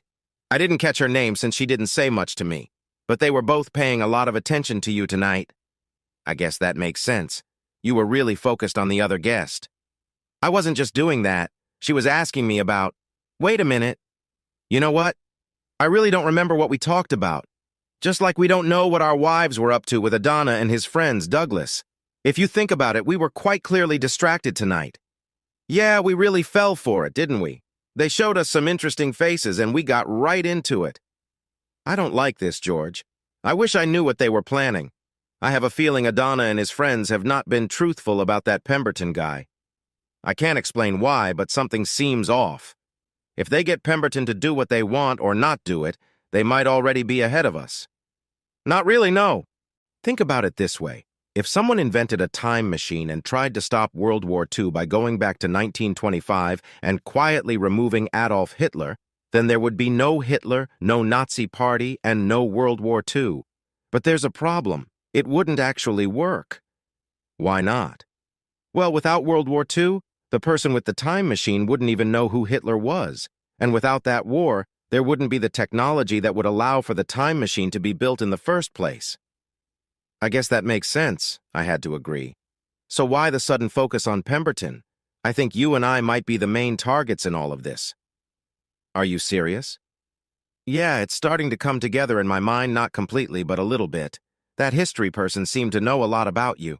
He slipped up when he tried to talk about his own family. So, he did some digging last night. I don't think they have that kind of technology, George. We're just two regular guys living in a small town in 1988. 300 years from now, I doubt anyone will remember us. Can you remember anything about your great-great-grandfather? I shook my head. How is it possible that they can find out so much about you, like you have 5 kids, just hours after meeting us? It doesn't make sense. Well, records are all digital these days. Keeping track of information is much quicker. George, that's 3,000 years from now. Do you really think it's been that long? I interrupted. And even longer, George, do you think they still use the same computers? I doubt anyone here knows about modern software. If you gave them a hard drive from our time, they wouldn't know how to open it. No, you're special, and somehow this all connects to you. I feel certain of it. I can't believe it, Douglas. And another thing, why did Adana bring those 4 people with him tonight? He knows we didn't appreciate them chasing after the girls, and now these 4 again. I don't know about you, but the 2 in red are making me feel lively again. Is that even possible, Doug? It sure is, George. They've just shown it. But for some reason, I keep feeling like they are meant to do just that. Plus, I'm starting to think our wives are meant to seek attention. Whoever is behind this seems to be counting on it. But why? What's the reason for bringing us through time just to make things confusing? I doubt they want to cause confusion, George. Maybe they're trying to guide certain choices. What? I said, surprised. Well, that guy mentioned you and your wife having at least 5 kids, but he didn't say that you were the father of all of them. He also didn't confirm that I'm the father of all my kids. The more I think about it, the less I like what's going on. Ah, I understand now. So you think that for some unknown reason, they are trying to create a legacy in the 20th century and have chosen our wives for that purpose? Yeah, that's about it. Can you think of anything better? But why, Douglas? What could be the reason for this? What do they hope to achieve? I don't know, George. I'm just trying to understand it all, but the clues are hard to find. Whatever they're planning, we need to pay close attention to our wives if we want to stop them. It was an interesting night after Sylvia and I finally settled down. I'll admit I had been enjoying the attention from Sierra and Shays. They were quite charming, especially Sierra. I should explain that by charming, I mean in a friendly way, not a romantic one. I had been trying what I thought was a smart plan. Since I couldn't persuade Sylvia to change her behavior, she and Rose had been very friendly with those 4 people since they showed up. I thought maybe a bit of jealousy would help. It turned out to be a tricky situation. Sylvia was definitely affected by it. I was sure of that after almost 10 years of marriage. But she was also really upset with me because I had spent most of the evening with those flashy people, as she put it. I pushed back, suggesting that Sylvia's anger was a case of the pot calling the kettle black, a saying she didn't quite get. I reminded her that all interactions involve at least two people. If she wanted to socialize, then I would likely want to join in too. At that moment, I hoped my plan would work. But later, I began to have doubts. You know how it is with the best-laid plans. The next morning, 2 new members of the team took over for our usual guards. Attractive young people dressed in yellow caught Doug's and my attention, making us think they were not just there for our entertainment. After breakfast, we went for a walk in the dome and saw some people playing a confusing ball game. Soon after, we found a group sitting around playing chess. It was a little different from chess as we know it, but that didn't stop Doug from joining in after watching them for a bit. His opponents were nice at first, but as Doug learned the new rules, the games got quite exciting. I found it interesting too and decided to play a few games myself. While we were focused on the games, we completely lost track of the girls. Our 2 guides looked uneasy when Doug and I asked them where the girls had gone. They said they were so caught up in our games that they hadn't noticed the girls leave. "That's hard to believe," Doug replied sharply, and then walked over to a couple of security staff who had been trying to follow us without being seen. Those guards were not very good at being discreet. They looked surprised that Doug and I had noticed them at all. It was careless of them since their yellow shirts made them very noticeable. George thought that wherever the girls were, at least 2 of those yellow shirts were likely following them. He surprised everyone when one of the guards claimed he didn't know who we were talking about. George took the device from the guard's ear and plugged it into his own. "Now I know someone is on the other end of this," Doug said firmly, "and I'm sure you know exactly where our wives are. If you don't bring them back here in 5 minutes, Oh, hello, Adana, what a surprise!" "Okay, where are they?" There was a pause while Adana answered. "They're on that boat. Those people are scared of the water. What if the boat tips over? Do our wives have to rescue your team? You need to bring them back right now, Adana. You've gone too far this time." Doug listened again, then continued with strong feelings. "I have a right to worry. Rose is my wife. If they're not back in 30 minutes, there will be consequences, I promise you." Adana must have said something else. "It doesn't matter what you do now, Adana. We're from the 20th century where wives don't just wander off. Use any influence you have to bring our wives back quickly. After that, you can send us back home today. We want to be as far from you and your people as possible." Doug then took the device from his ear and threw it back to the surprised security guard. "Can you believe it? They've taken a boat out on the Thames with 2 members from Adana's team," Doug complained to me, then marched off toward our place. When I arrived there, I didn't see the girls. I didn't expect to, not so soon. Doug was finishing off one of the wine bottles from last night and handed me another. I took a sip, starting to enjoy it. Then, for some reason, I counted the bottles. There were 8 more full ones on the sideboard. "Wow," I thought. "They didn't bring this many bottles last night. Someone has refilled our supply. What's going on? Did Doug and I just need to drink and forget everything?" I took the bottle from Doug and mentioned the difference in the count and why it might be. "They don't know us very well, do they?"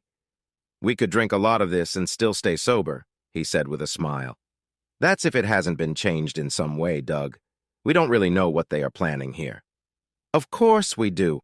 They want us to hear some crazy story from our wives when we get back to our time. I have no clue why, but it makes sense." As George finished talking, our female guide came in and handed me one of their devices. I put it in my ear and said, "Hello." "George, I'm sorry for this." Adana's voice came through. "Adana, I don't care about your apology. I'm with Doug. Bring our wives back now, then send us back to our homes." "Just a moment, please, George," Adana said. I waited silently for about half a minute, then I heard, "George, it's Sylvia. No, we are not coming back yet. While you and Doug were busy, Rose and I were looking for something to do. Wynne and Maul invited us for a trip on the reservoir, and we thought that would be more interesting than listening to you 2 debate the rules." "We weren't debating, Sylvia. We were discussing the differences in rules." "That doesn't matter, George. Rose and I were bored, and the boys asked us to go on a trip. Besides, we're not alone. There are others with us. We won't be back until after 4. That was, I started to say to Doug. Yeah, I figured. They aren't coming back anytime soon, are they? No, they're out with Adana's team, just as we thought. Do you think? I wouldn't be shocked, Doug. With what Sylvia said before, I can tell you, if anything seems off, I'm out. How will you know? All we can see is them on a boat with those people. Well, Sylvia says there are others around too, so I would think there will be security as well. You know, outside of Adana, these people aren't very skilled at tricking others. All we need to do is watch which security guards follow them back and ask them directly. That might work. I'm on board with you. About half an hour later, Doug, who had been watching from the window for any security staff he could recognize, said, "Something is definitely going on." I walked over to him and noticed that all the security personnel looked sharp and focused. Then a vehicle came into view. It looked like one of those electric trolleys that could hold 6 or 8 people, but it hovered just above the ground. Shays was in the front with one of the girls in red from dinner the night before, along with 2 security members in the back. "This is the first time I've seen anything like that," Doug said. "I thought they only used walkways and escalators in the city." "We've only seen this one small dome, Doug. That vehicle came from the direction of the larger dome. It's at least a mile across. Walking would take too long. When it comes down to it, we've only seen what they wanted us to see." "I'll agree with you on that, but I wonder what these 2 are up to." Chase walked over to me with a friendly wave and gave me a hug. I noticed Doug was getting the same kind of attention from the girl in red. It seemed both were being a bit too familiar compared to the night before. I knew this bothered Sylvia, and I guessed Rose felt similarly. However, it wasn't more than the friendly way our wives had interacted with others. "What brings you here today, Shays?" I asked carefully, feeling suspicious about their unexpected visit. I couldn't hear Doug's conversation with the other girl, but it was clear they were surprised by how we were talking. "Oh dear, am I being too forward by hugging you? I didn't mean to make you upset, George. I'm sorry if I did anything to make you feel uneasy." "You haven't upset me, Shays, but Doug and I want to go home today. We want your group to send us back to our own time now." "Oh no, what has happened?" "We think you might already know," Doug cut in. "Our wives have disappeared, and we're not happy about it." Shays looked shocked. "Oh no, that wasn't supposed to happen yet, I'm sure." "What do you mean, yet?" I asked, feeling more confused. "Well, this isn't going as planned. I believe there's been a big mistake. I can't tell you exactly what was supposed to happen because I don't really know. All I can share is that I was meant to go with Sierra when she came to see you. I thought that Adana's people..." She paused. "Adana's people what, Shays?" I pushed for more. "I'm not sure, George. I think I could get in trouble for saying too much." It seemed strange that Shays was worried about sharing information. "Shays, you're making things even more confusing," Doug said. "What about you? Can you explain what's really happening?" The girl in red stood there, looking anxious and shaking her head. "She knows even less about Simel's plans than I do, Douglas. Simel arrived here a little while ago and has asked both of you to meet with him right away. That's the only reason we're here this morning, I promise."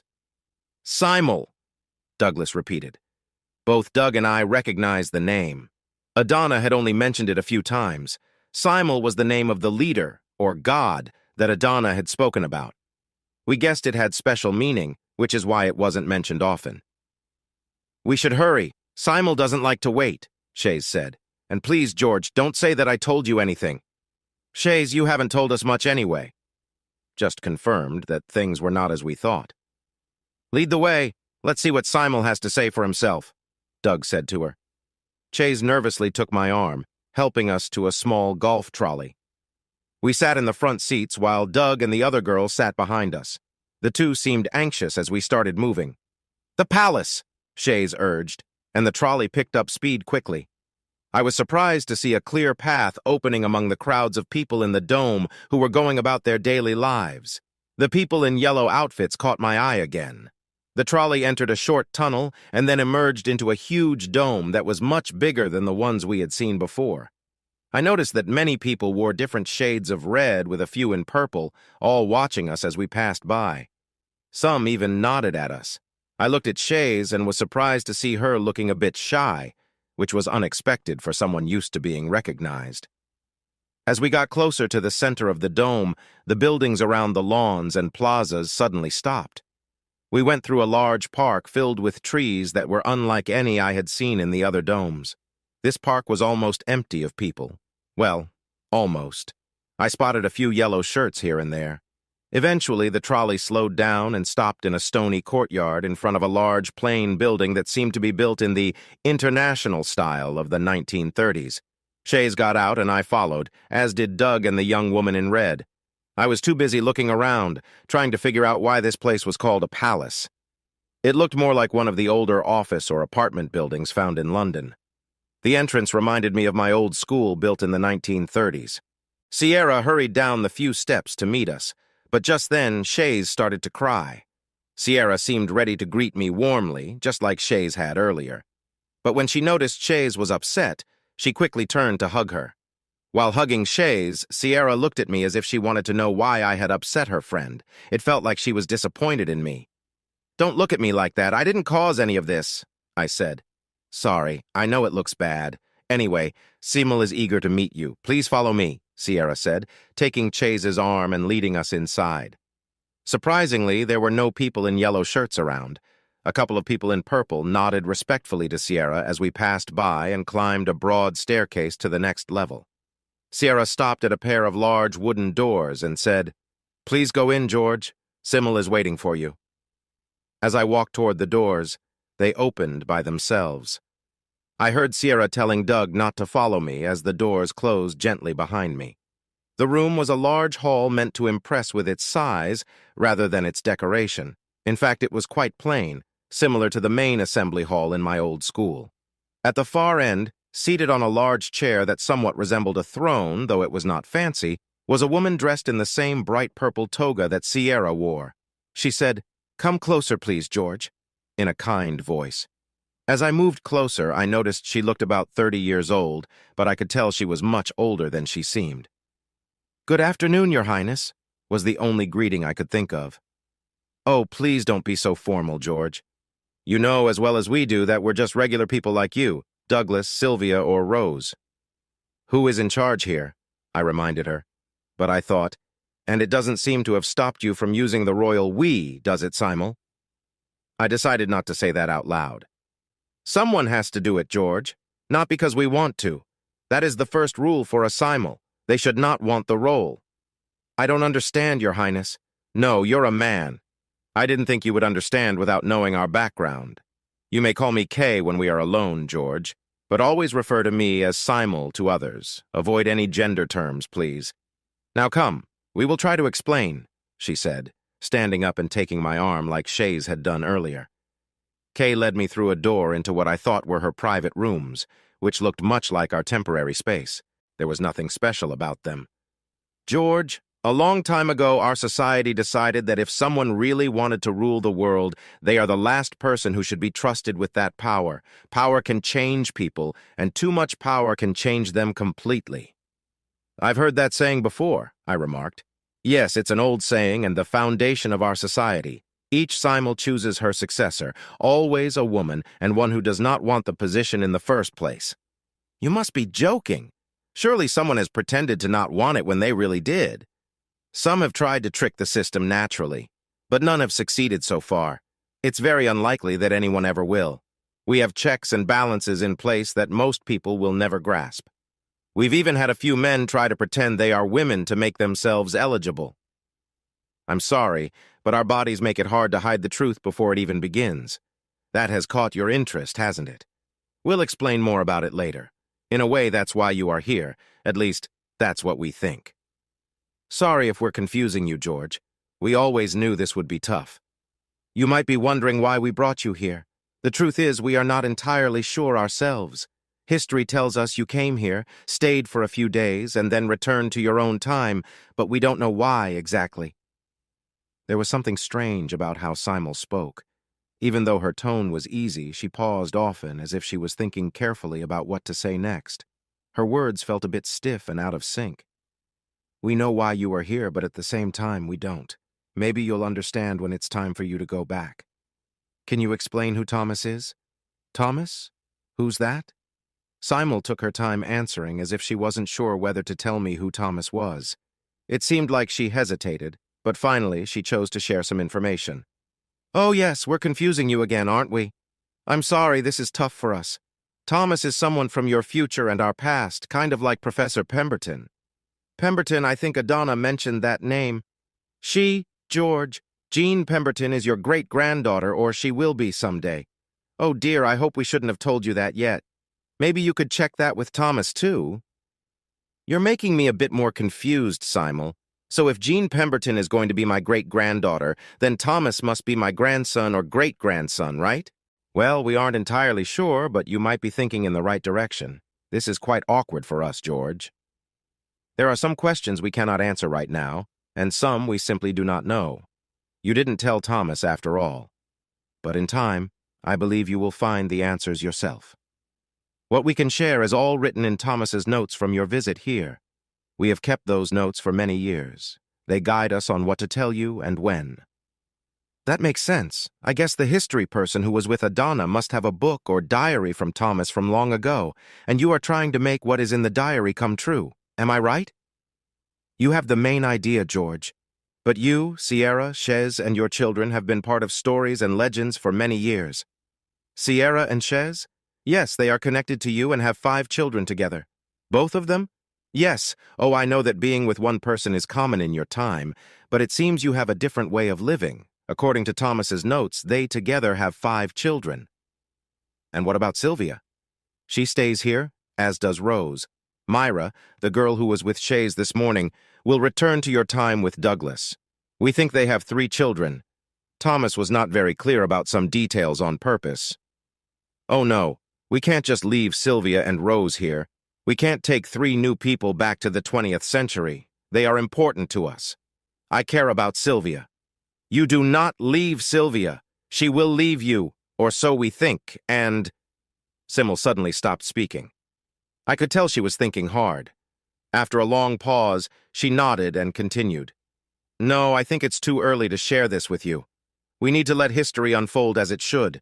We must be careful with the information we give, but we worry that Adana's eagerness to move things along may have caused some issues, but we hope that nothing has changed too much, at least not yet." "You're making me confused again, Kay. George, it's hard for you to grasp how challenging this is for us. We are responsible for making sure history happens as it should, and it's tough when you are dealing with feelings of others that you might not fully understand. Long ago, our society took a different path than yours. We live with the outcomes of that choice. Now we must ensure that life continues as it always has. There is a lot I still can't say, but I'm sure Sierra and Shays will share more information with you once you go back to your own time. They don't realize they will have strong feelings for you, and you for them. Someone long ago made careful changes to the history taught to our young ones so that the girls wouldn't recognize themselves when the moment came. Adana, in his excitement, has tried to rush things and brought everyone together too soon, we think. I just hope he hasn't messed things up completely. You see, my concern is that we won't know if Adana has disrupted the cycle until you return to your time, and if he has, then it's already been changed. Everything seems fine for now because you are here, but Douglas wanting to go back right this moment doesn't fit with what we know from Thomas's records, and that's why I've intervened. Do you see what I mean? No, I don't understand at all, Kay. I was worried you wouldn't. Here's a simpler version of the provided text. Let's look at it this way. No matter what happens in the next few days, right now, you will return to your own time with Sierra and Shays in about 7 to 10 days. You have to, because it already happened. We have Thomas's written proof. Our issue is that Thomas didn't give enough detail. He just says you were sent back to your own time after spending about 7 to 10 days here. He is not very clear about that. It might have been longer. However, he does say that you had Sierra and Shays with you. He also hints that you might have been asked questions by some people in your own time for not following the usual rules. Oh, I understand. So if Sylvia goes back with me, then Thomas probably wouldn't have been born. That means he couldn't have recorded this and you wouldn't be able to tell me it happened. You got it, George. You and Douglas will leave Sylvia and Rose here. Of course, it will be their choice to stay, and I can assure you of that. Thomas is very sure about this, As things stand, you and Douglas will take 3 women from our time back to yours. It must be this way because it already happened. If you didn't, you wouldn't be here with me in the first place. There might not even be a now anyway. Oh my goodness, that's a lot of responsibility. My responsibility, George, not yours. Now please don't stop Sylvia from. I know you care for her, but let her go, okay? Spend some time getting to know Sierra and Shays. They seem to like you a lot. Why else would they want to go back to your time with you? They have everything they need or want here, except for you.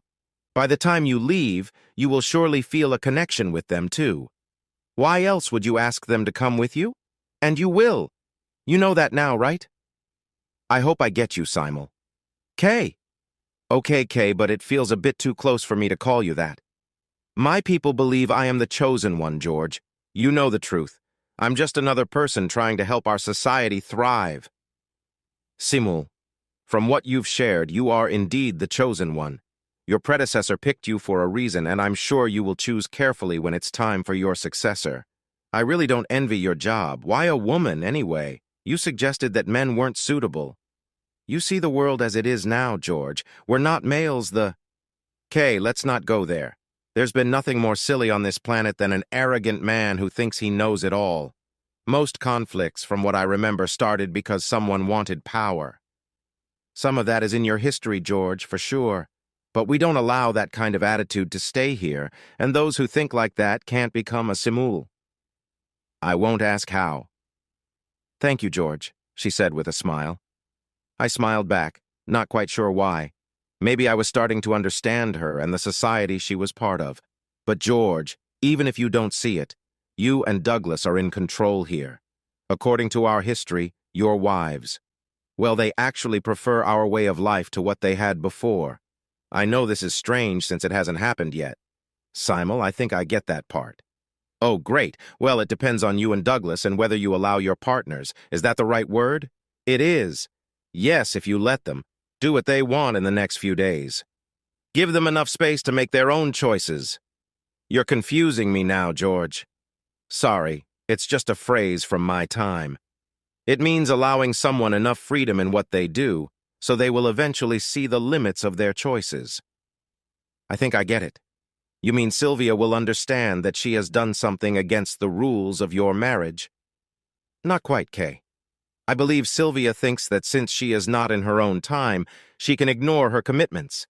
I think someday she will see that I won't overlook her choices, and then she will choose the easiest option available.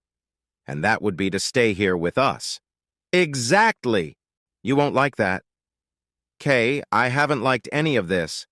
I have felt this way since a short while after Adana arrived. But since you tell me this has already happened, I can't change it. I wonder if this situation is really a puzzle? I don't know, George, but maybe your situation is a puzzle. You are here now, yet part of the past at the same time. What you do now, you already did many years ago. You just need to encourage your friend Douglas to do what I hope you think is right. No, Kay. I don't think I need to. Douglas doesn't realize he has a choice, and I don't want to give him one. Well, I don't want to ask him to choose anyway. He is upset that Rose is acting in a way that he sees as disrespect. He is angrier than I was, even though they have only been married for 4 years. Rose has nearly run out of chances, if you know what I mean. We just have to make sure that. Myra, did you say? Simul nodded. Well, that she is around when he needs support.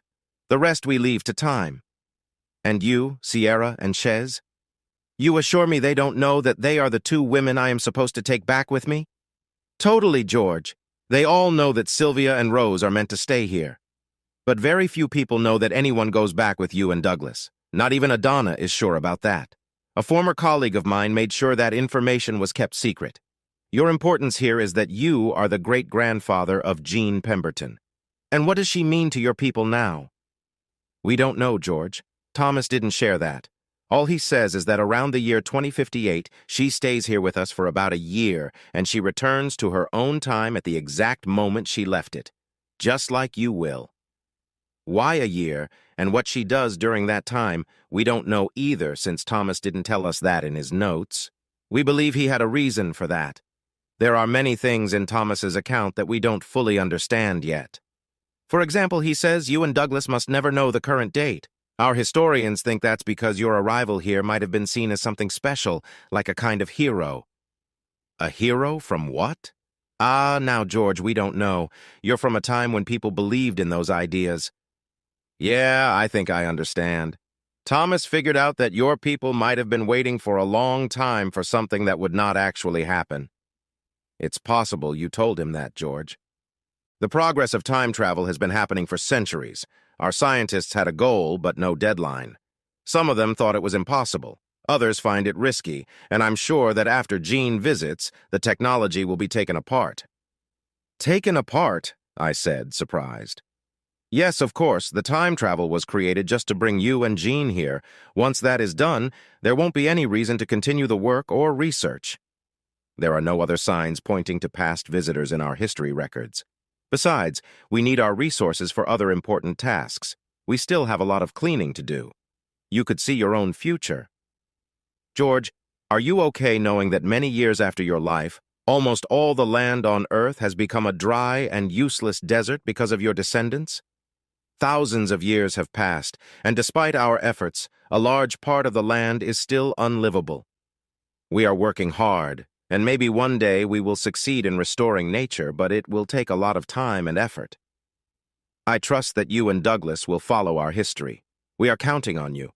But you should go back to him now. He must be getting a bit worried. If you want to talk to me again, just tell Sierra, and she will set it up.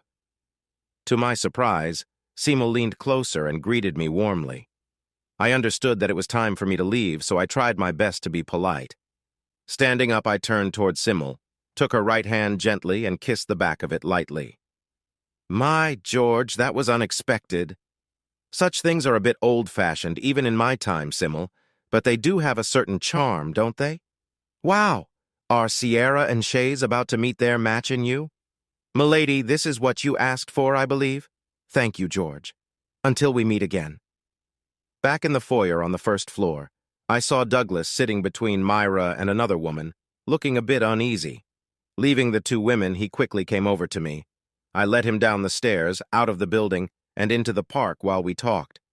I signaled to Myra and the other girl, as well as Sierra and Shays, who I thought had been waiting for us on the lower floor, to keep their distance. What was he like? Was the first question from Doug. He is a she, Douglas. You must be joking. Nope. The whole world is run by one woman. She makes all the big choices, it seems, but sadly, people like Adana seem to meddle later on. Will she send us back to our own time? No, Douglas, she can't. Not yet, at least. Why not, George? You know what will happen to our marriages if she doesn't. Douglas, do you know what a chronoclasm is? A chrono what? It's a kind of puzzle connected to time travel or time displacement. So? Well, we are living in one of those puzzles. We are right in the middle of it, and there's little we can do to change what will happen. Or maybe I should say we shouldn't try because we have no idea what the result would be if we did. I don't understand, George. Where are you going with this? I explained to Douglas that whether we wanted it or not, what was going to happen in the next few days had already taken place, and that was the puzzle we were in. Eventually, he kind of got it, I think. I still wasn't sure I understood everything myself, but I wasn't ready or maybe not brave enough to change what Seymour had told me would happen. I went on to explain that if our wives had forgotten their promises and crossed a line they had done so long ago, so there wasn't much point in either Douglas or me getting upset about it. I know. It doesn't sound convincing to me either. Doug found it harder to accept. He seemed to think I wanted him to overlook Rose's actions. But when I reminded him that everyone could face similar problems and that forgiveness wasn't always necessary, his face changed. Are you trying to tell me? He asked. Douglas, I'm not suggesting anything. I'm just saying that Jewish law talks about an eye for an eye, right? You should do what feels right for you. That's what I'll do too. You know our wives might betray us, don't you? Doug finally said. No, I can't say I know what they're doing, Douglas. But we need to let their actions guide us over the next few days. I was thinking that the concert or recital our minders mentioned last night could be a nice way to spend the evening. And we'll have some good company.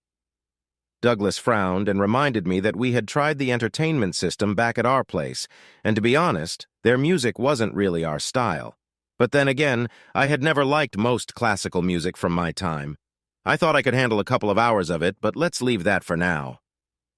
Of course, Doug and I talked and walked together for a lot longer than that. I'm just giving you a glimpse of how our chat went.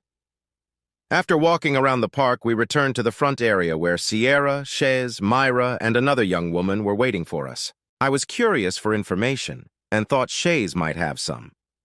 "Shays!" I called as we got closer. "I was a bit harsh with you earlier, and I want to say I'm sorry. We heard there's a recital tonight. Would you like to join us?" Shays looked surprised by the invitation, and Sierra seemed a little upset. "Oh, Sierra, you're invited too," I said, hoping she would say no. Feeling rejected, Sierra turned me down, saying she had other plans for the evening. Shays' face showed she thought Sierra wasn't being completely honest. "Oh, Myra, what about you? Douglas was a little short with you today. Are you free tonight?" I wasn't sure who was more surprised by my request, Myra or Douglas. After a moment, Myra smiled and said she would love to join us. Douglas and I went back home alone, except for two dummies in the back of the golf cart, who were far enough away that we could speak quietly. "What will the girls say about those two coming with us tonight?" Douglas asked. "If by girls you mean Sylvia and Rose, I doubt they will join us. They'll probably say they have other plans that might not include us. We should see how far they are willing to go." "But if they—" "Yes, and then we can show them that we can play this game too. But first, I need to tell Sylvia she has crossed a line regarding what I think is okay behavior for a married woman or for someone who wants to stay my wife. Things were already tense last night when they left without saying anything. No one is going to disrespect my pride and still think they can be my partner." Douglas did not reply. He stayed quiet, looking down at his hands for the rest of the trip. I nodded politely to many people wearing purple for most of the journey. Sylvia and Rose came into the bungalow just after 5 o'clock, seeming cheerful, with two unimpressive people they called Win and Moll behind them. Douglas and I often called them troublemakers.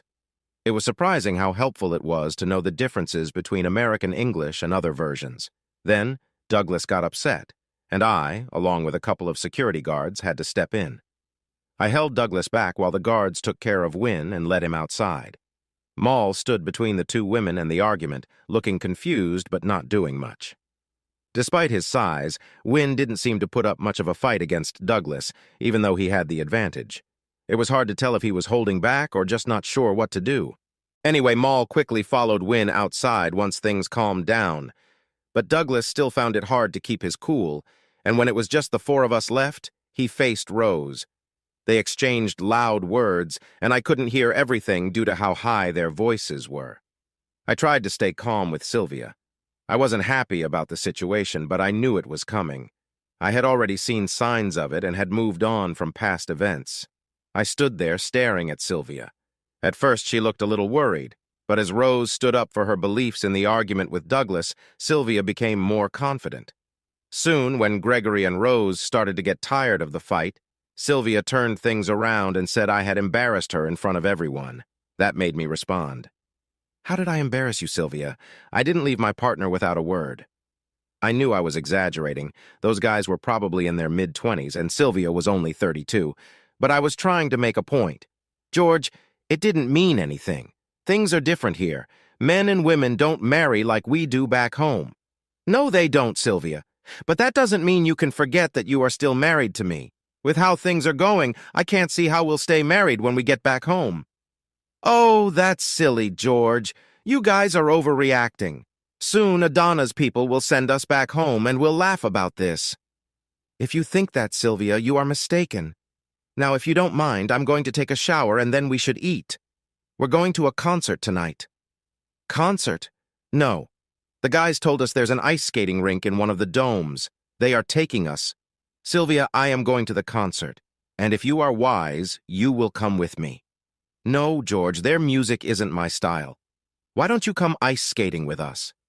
"You can't be serious. How long do you think it would be before I got annoyed with those guys?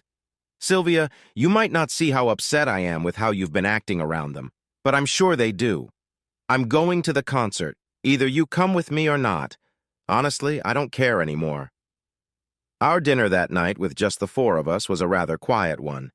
I don't think any of us spoke more than a couple of words during dinner, but Sylvia must have been thinking because right after the meal, she changed her attitude. I guess I seemed distant, so I decided to stay quiet. I didn't want to answer or show any reaction when she talked to me. We all have those times with someone close. I wanted to see how Sylvia would handle my silence. Strangely, Sylvia seemed to believe that I would agree to go ice skating with her, Rose, and their new friends. That was a surprising thought, especially after we had some tension earlier. But then again, I have never claimed to understand how women think. I knew going skating would feel like I was going against what we believed in. I also understood that unless I physically stopped her, I couldn't stop Sylvia from going skating with those new friends if she wanted to. Doug and I decided to wear togas, which I thought might have shown the girls where we were headed, just like their choice of leggings and dresses showed us their plans. However, both Sylvia and Rose looked shocked when Shays and Myra showed up in the golf cart to pick us up again. "Did you really think you could tell me not to ice skate with anyone while you were planning to go with them tonight?" Sylvia asked. "Sylvia, I invited Shays and Myra to join us at the concert tonight. You're the one who chose to do something else without talking to me. Now you have to decide. The concert or going off with others. Honestly, after how you acted today, I don't care where you go." I could tell Sylvia was torn for a moment. But then her expression shifted. It looked like she began to understand. I really think this was the moment Sylvia realized she might have gone too far with me. "George, I'm sorry. I think I should go ice skating with Rose, don't you?" she said out of the blue. "Sylvia, I told you, I don't care what you do from now on," I replied. "I'm sorry, George," she said, and then she turned and left the room. "Do you want to cancel tonight?" Shays asked as I got into the seat next to Douglas. "No, Shays, it's too late to cancel anything. A good couple of thousand years too late, actually." I figured that Douglas and Rose had talked, but I still don't know what happened between them just before we left for the concert. Honestly, I think that Rose and Douglas's marriage started having problems at the same time as mine did when our wives decided to do their own things that morning. Everything else that followed was just the result. The concert was not great. I really wished I could have gone ice skating with Sylvia instead. Their musical instruments sounded so different from what we were used to, and the music was quite rough. I won't even mention the singer. However, Douglas and I decided to show our appreciation for the performance, and surprisingly, we started a new trend. When the show finally ended, out of respect, Douglas and I stood up to clap. It was a bit awkward when we realized this wasn't typical in their culture. But because Shays followed our lead, the people around us also stood up, I believe out of respect. By the time the applause died down, everyone in the concert hall was standing. I have been told that this is now known as a visitor ovation, and it's become a new tradition. After the concert, Shays suggested we go to one of the many restaurants in the large dome. I won't call them restaurants because they weren't really like what we think of as restaurants. I never saw anyone pay money or write anything down, and there were no prices shown for the food.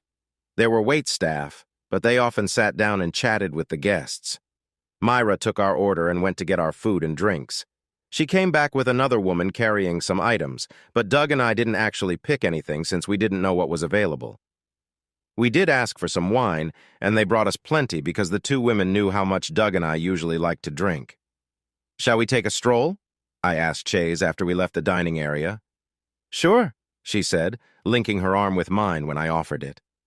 Douglas and Myra fell in behind us, but soon they were a bit further back. A golf cart followed us closely, with two people sitting in it. However, my mind was on other things. "Shays, this morning you said something that confused me. Can you help me understand it better?" "I'd be happy to, George. What did I say?"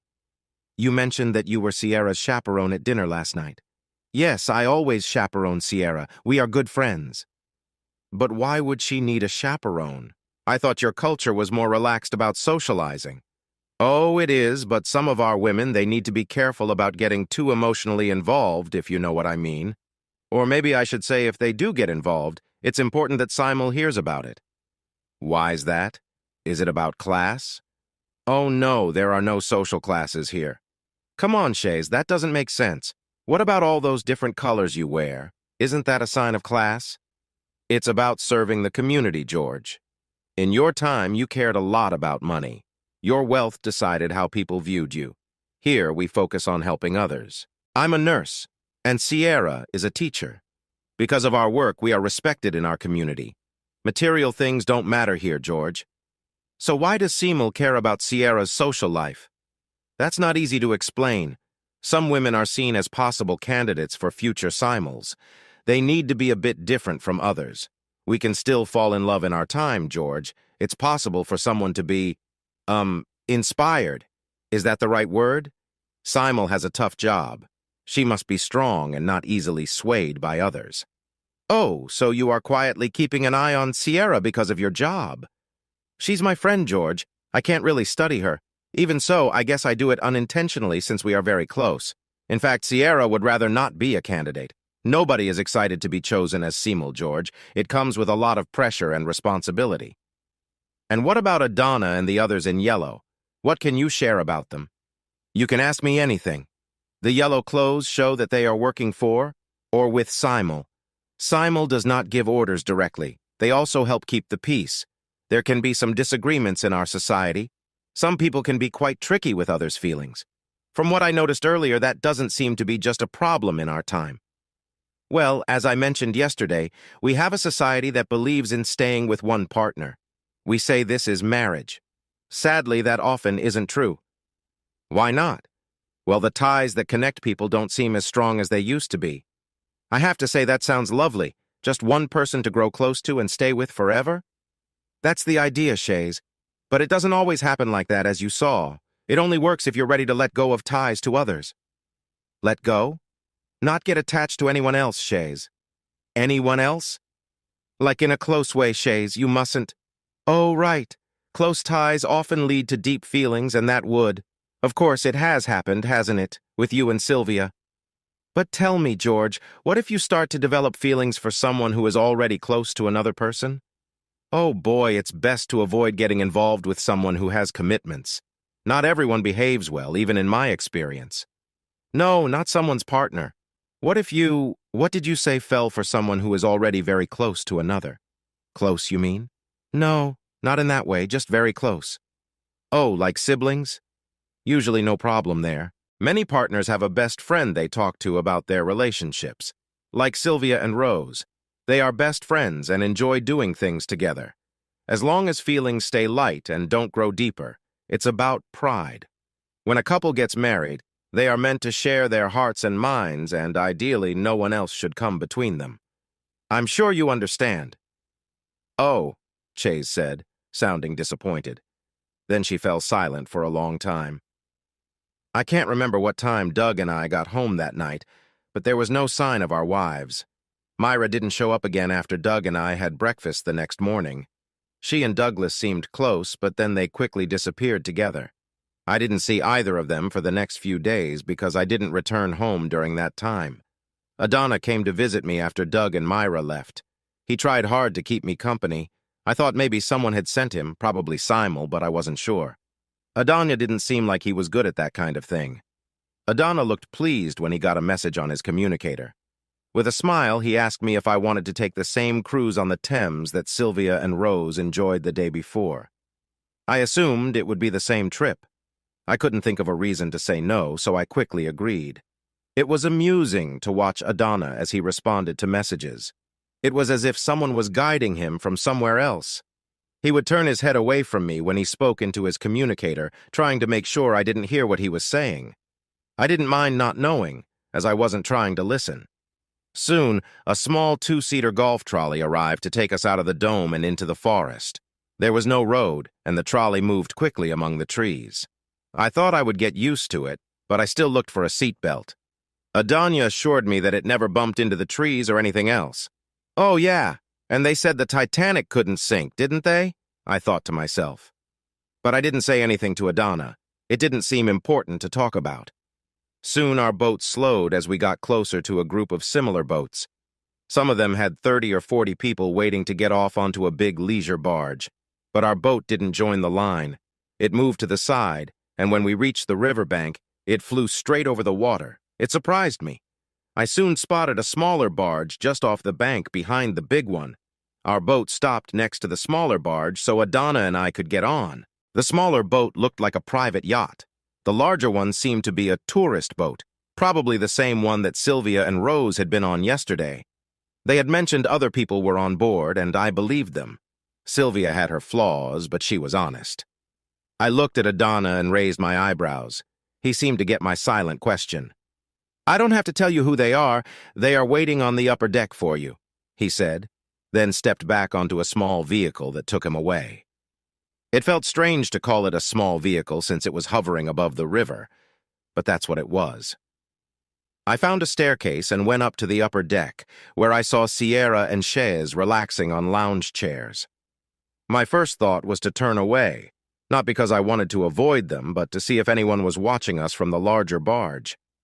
To my surprise, there was no one on that upper deck. When I turned back to the girls, they sat up and looked at me curiously. "You look surprised to see me," I said. "We, didn't expect you to be on Simel's barge today, too," Chaise replied.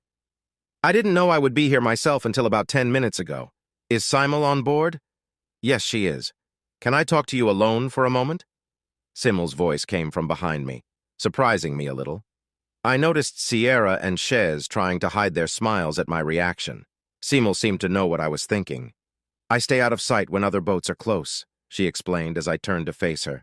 "Otherwise, everyone on board feels like they need to greet me. Now, please follow me this way." I followed Simel into a private room at the back of the boat. The windows were dark, showing it was a place where she could take a break from her guests. "Chaise told me that you and Sylvia are making some progress." "You're right, Simel. Things seem to be moving in a way you hoped for." "George, I'm really sorry. Chaise is worried that there might be a problem. She didn't know what would happen. She was just sharing her concerns with her guide this morning." "Worried? About what?" "Chaise cares a lot about you, George. She thinks you are different from anyone she has met before." "Oh, is that so?" "Yes, and Chaise understands how you feel about Sylvia's actions more than you might realize." "That surprises me." "It might. The reason she understands is because she has a strong connection with Sierra. Sierra cares for Chaise, too. Their bond is more than just a friendship. However, Chaise feels that this connection might be a hurdle for you in building a relationship with either of them. She hasn't told me this directly, though." "Oh, so that's what she was hinting at last night."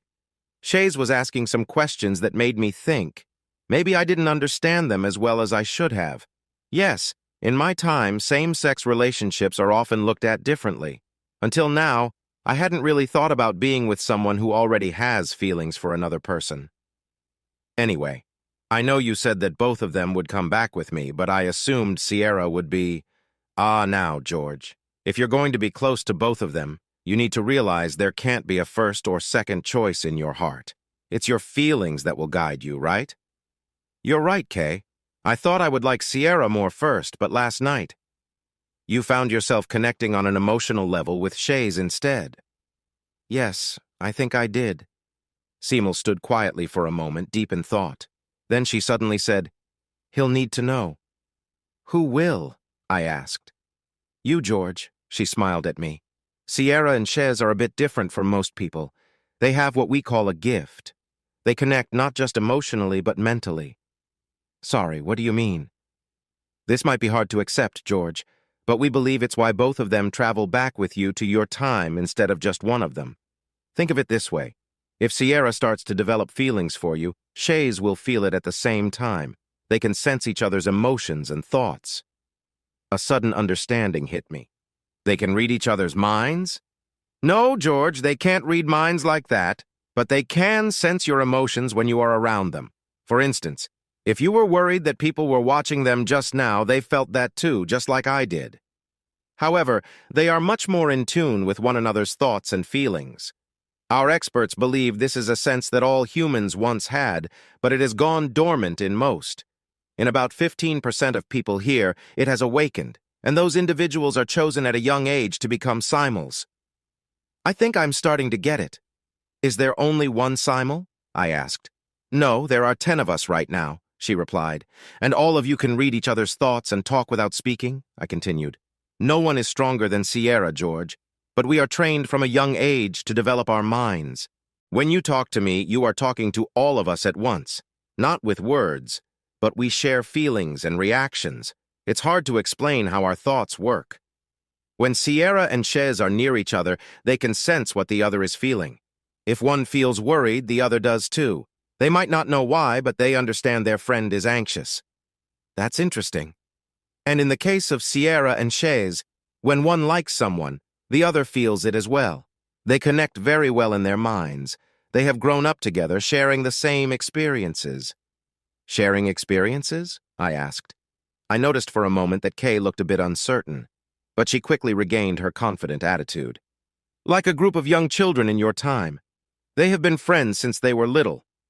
I sensed there was more to the story, and I'm sure the Simul could tell I wasn't fully convinced.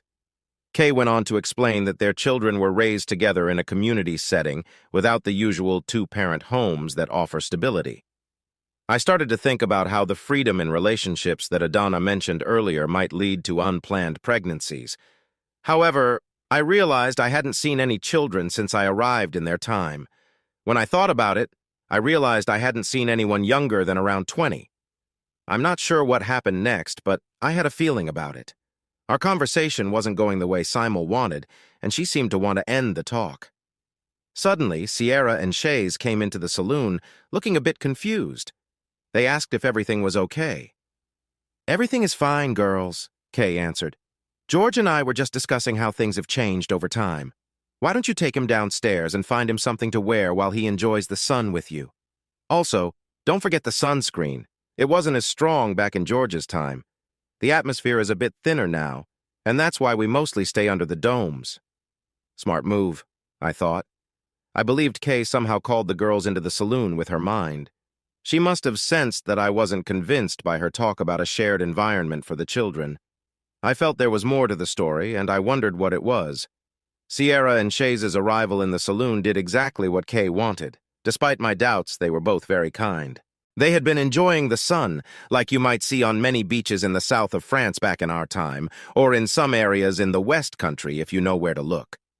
To my surprise, and I have to admit, a bit of enjoyment, Sierra and Chez made sure every part of my skin that would be exposed to the sun was covered. Thankfully, they used a spray, or it might have been a bit awkward for me. They laughed and smiled when I put on a pair of sun shorts they liked. Back on the deck, Kay, who looked a lot like Sierra and Chez, seemed to be resting on one of the loungers. I suspected she wasn't really asleep. It felt like she and the others were trying to avoid talking to me. I can't quite explain it, but I sensed a presence around her. And it wasn't just Sierra and Chez. I had been around both girls before without feeling this way. You might ask why I hadn't felt this way before around Simul. The truth is, I didn't notice it until now. When I first met Simul in the dome, I felt there was a different energy. It seemed to weaken the effects of the other Simuls I was aware of at the time. While Simul pretended to rest, the two girls and I shared laughs and enjoyed our time together. Looking back, I felt a bit like a teenager again, and it was nice. As we talked, I realized that the connection between the two of them was stronger than I had thought. They seemed to react to my words at the same time, almost as if they were one person instead of two. It was strange to explain, but it felt like their thoughts were linked. Even if I spoke to one of them, either girl could answer. It wasn't planned. It was completely random who would speak and when. To complicate things even more, showing they were truly different people, they talked to each other too. Despite my confusion, I really enjoyed spending time with the two women. But later, while we were resting on the loungers, another thought popped into my head. Could Simul and her friends, or even Sierra and Chez, be controlling my thoughts in some way? That was hard for me to understand. But once that doubt appeared, my mind started to race. I began to wonder if they had somehow influenced Sylvia, Rose, or even Douglas, too. I'm not sure how long I lay there thinking about it before I sat up and noticed all three women staring back at me. You seem a bit upset, George. We can all sense it, Simul said. I looked at her and then at Sierra and Chez. They all had looks of concern. Yes, Simul. May I speak with you alone for a moment? She nodded and led me back into the salon at the back of the boat. Simul, I'm curious. How can I be sure you and your friends aren't affecting my mind? You want me to take Sierra and Shays back to my time with me. How can I know that my feelings for them aren't something you've put in my head? I would think it's clear, George. I can sense your feelings, not your thoughts, she said with a smile. But really, if we or anyone here could manipulate your mind, do you think we would be here now? Wouldn't it be easier to just bring you to this time, make you forget Sylvia, and have her forget you? Then we could make you believe you love Sierra and Shez and send you back to your own time. If we had that kind of power, we probably would have removed all memories of being here from your mind, too. Isn't that the smart thing for us to do if we had the abilities you mentioned? She was right. I hadn't thought it through completely. No, George, we can only sense your feelings. Sierra and Shays can do the same, and they may feel it even more once you start to open up to them. Both of them have the same skill I do, but Sierra is stronger than Shays, as I mentioned before. Once a connection forms between the three of you, you might start to feel their emotions, too. You seem quite relaxed around them. I am. Maybe too relaxed, and that's the issue. I was lying there trying to figure out how this would work. You know, what you've been talking about doesn't seem right. Where I'm from, it's usually just two people together. I have no idea, George. We might not have traditional marriage here, but people often pair up for a while. Some stay together for many years or even for life. That's not something we should worry about right now. I trust that you three will figure it out. I'm sure Thomas would have let us know if there were any problems. Anyway, you can find out more in the next few days. Soon we'll be arriving at my private place. You, Sierra, and Shays can stay there for a few days and see how it goes. Oh, and George. It's inside a small protected area. I won't be able to sense your feelings while you're there, but the two girls will be inside with you. And will you be able to feel Sierra and Shays' feelings? I can feel Sierra's, but definitely not Shays'. Her abilities aren't as strong as Sierra's. I noticed I could feel the two women's curiosity about my discussion with Simel when we returned to the deck. I think Simel knew I could sense it too. She was smiling at their silent questions when I glanced in her direction. Soon, a dome came into view among the trees by the large lake the Thames had become. The boat, though it might have been Simel's private yacht, it looked like a regular boat to me docked at a wooden platform that stuck out over the water. At the end of the small dock was a very familiar-looking door, seemingly connected to the dome itself. I was surprised when I heard Simel telling Sierra and Shays that they would be staying in the dome for a few days. I could tell that neither of the women had known about Simel's plans. I'll call it the villa because that's what it felt like, a replica of a Roman villa. It was a single story but had fake Roman mosaics on the floors and paintings on the walls. Honestly, it felt like stepping back in time a couple of thousand years instead of moving forward. There were modern showers and hot and cold water, everything you needed, but styled like it was from ancient Rome. Inside, there was even a steam room and a cool plunge pool. Outside, there was a large patio with a big swimming pool built into it. The pool was only about 4 feet deep, just deep enough for swimming and having fun. But it wasn't deep enough for diving. There were also large gardens, mostly grass but with a few trees and bushes scattered around, like the expansive park where Simel's palace sat. One thing that was missing was any other people. I didn't notice any entertainment systems either. It was clear to me that for the next few days, the three of us would need to get to know each other very well or feel very bored. But I didn't really have a chance to be bored. If we weren't swimming in or relaxing by the pool, we were chatting. Maybe I should put it another way. I was chatting, and both girls seemed really eager to learn about the 20th century. I admit I talked a lot like a historian, even though my knowledge was a bit limited. Luckily, they seemed happy when I shared details about how an engine worked and the latest F1 champions as part of my history lessons. Our sleeping arrangements were very casual. The three of us shared a big sofa in the main living room. There were smaller sofas in other rooms that anyone could use if they wanted some privacy, but I never thought about using them, and the two girls didn't mention it either. I can't quite remember when it started, but over those few days, I noticed both girls were sitting closer to me when we talked on the sofa. I can't say who I connected with first, but soon we were all enjoying each other's company. When I gave one a warm hug, it felt right to do the same with the other. Then I noticed their questions about the 20th century shifted a bit. It wasn't the questions that changed, but their comments while I spoke. They would say things like, "You can show us when we get there," or, "Do you think we can learn to do that?" I can't say who said those things first, but Sierra was the first to ask me if I could teach them to swim in the sea and how to surf. By that time, I had accepted it would happen, but I was more concerned about teaching them how to cook, as the only food I had seen since arriving was fresh fruit. Every morning, two men would bring our supplies in a small boat, similar to the one that Adana and his group had used on the first day. I wasn't sure if we had been at Simel's house for 4 days, 5, or maybe even longer. I couldn't clearly remember the days. What I did know was that I was still learning very little about the two girls or their lives. I found out that Sierra was a school teacher who taught advanced math, which was far beyond my understanding. Shays had told me Sierra worked as a nurse, but I felt lost when she talked about her job, except that she worked with children. Neither girl wanted to talk about their families and would change the topic whenever I tried to ask.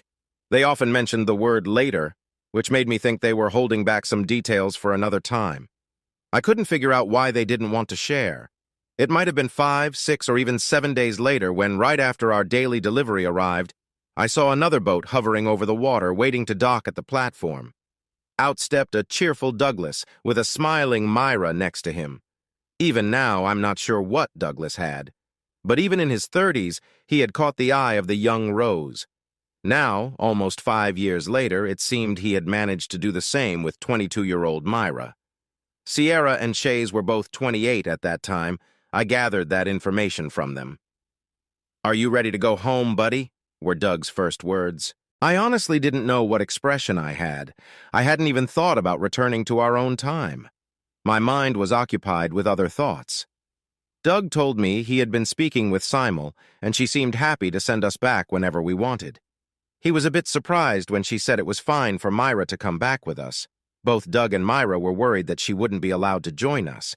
He mentioned that he had also met with Sylvia and Rose, who told him they had Simel's permission to stay behind. I don't know what's gotten into those two. They're acting like kids in a candy store. It was frustrating, but Myra, she's really something. "Just a rebound, Doug?" I asked. "It might be, George, but I don't think so. She has distracted me from Rose. Still, Rose and I had really ended things by the time she started looking elsewhere." To be honest, Doug, I felt the same. I just struggled to accept that Sylvia could... Yeah, I understand that, but our wives misunderstood what was going on. I think they thought it was all just a dream. By the time they figured it out, it was too late. "Anyway, are you going to take..." "Both of us," Shays called out from the swimming pool before Doug could finish his question. Doug looked at me again, and I smiled back.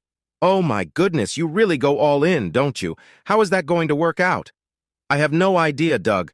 But so far, so good." I didn't plan to tell Doug that everything happening had been foretold. I knew he would be upset that I hadn't shared that with him. The craft that brought Doug and Myra to Simel's home stayed until we were ready to leave, then took the 5 of us directly back down west. As it landed near the cottages, we were surprised to see many other crafts parked nearby. A large group of people in yellow shirts was spread across the nearby hills. As soon as we stepped out of the vehicle, I spotted Kay. She was with a few women whom I guessed were from other places on the planet. They all wore similar purple clothes, and everyone seemed to treat them with great respect. Kay left her group to come greet us, especially the 3 women. They exchanged warm hugs. Then she turned to Douglas and me, wishing us well. To us, it felt like a gentle hint to move along. So we walked towards the dome door, but we had only gone a short distance when Douglas suddenly stopped. It seemed he had been thinking more deeply than I had. "George, there's something we haven't considered, the paperwork." "Don't tell me you forgot, Doug," I responded. "The girls, George, they won't have any identification in our time. No passports, birth certificates, nothing. When immigration finds this out, it's going to cause us real trouble." "That's a problem," I exclaimed. I went back to Kay and shared our concerns. She smiled at me reassuringly. "Don't worry, George. Everything will be taken care of." I must have looked puzzled. "Think of Thomas, George. Just relax. I'm sure things will make sense when you're back in your own time." The 5 of us went inside the dome and made our way to the front garden of my cottage. Meanwhile, a couple of Adana's guys worked on removing the door. It wasn't as impressive as putting it in, that's for sure. Then, without warning, I heard a strange whooshing noise. It sounded like higher pressure air flowing into the sphere, and it startled me. We all felt a sudden change in pressure in our ears, but a technician had warned us to expect that. What startled me was that it was nearly dark. It was the middle of the night, and I was looking up at the cloudy sky. Slowly, I turned to see where Sierra and Shays had been standing, and I felt relieved to spot the faint shapes of two people. "We're back!" Douglas's voice called from somewhere in the darkness. "It seems so," I replied. Then I remembered there should be a flashlight in the glove compartment of my car if I could find it without tripping. "Everyone, please stay where you are. I'm going to find some light," I said, just then hearing the noise when Douglas stumbled onto the edge of my front lawn. "Did you break anything?" I asked. "Just my pride." "Where's that flashlight, George?" I began to understand what it might be like for those without sight as I fumbled around in the dark. After a while, I finally located my car, but not the tools and other things that Douglas and I had left nearby. I couldn't even find the front wheel I had been sitting on while working on the brake. Its absence confused me and slowed me down a bit. I had hoped to use the wheel to help me navigate back to the car. When I opened the passenger door, the interior light came on, lighting everything in an unusual way. At that moment, I realized something was not right, but I couldn't quite figure out what it was. I noticed that things were different from how I had left them. The interior light, which usually didn't work well, was shining brightly. That should have given me a hint that things had changed. The first thing I really noticed, besides the surprise of the light, was that my car was unusually clean and neat. It felt almost brand new. For a moment I paused until Doug called out, "Where's that flashlight, George? It's really dark tonight." Getting my focus back, I grabbed the flashlight and looked around what I thought was my garden. But it wasn't my garden. I'm not great at gardening, especially when I'm busy with surfing. Someone had clearly come and cleaned up a lot. However, I noticed that some of Sylvia's rose bushes were gone. "What happened here?" Douglas asked, sensing something was off. "What's wrong?" Sierra inquired. Doug and I explained the situation, and the three women began to laugh. They told us that service robots were likely sent to take care of the cottages. "Service robots need everything to be just right, George," Sierra said with a smile.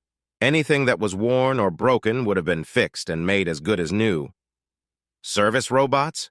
Douglas questioned again. "We didn't see any robots in the city." "No, you wouldn't. They work in shared areas, mostly at night," Shays shared. "But they don't do everything for us. That wouldn't be good. They are set up to fix anything that's not working perfectly." "Well, why did they take some of my rose bushes? They were fine as they were, Sylvia." "Fine?" Sierra replied, a bit confused. I realized I had forgotten they didn't know that phrase.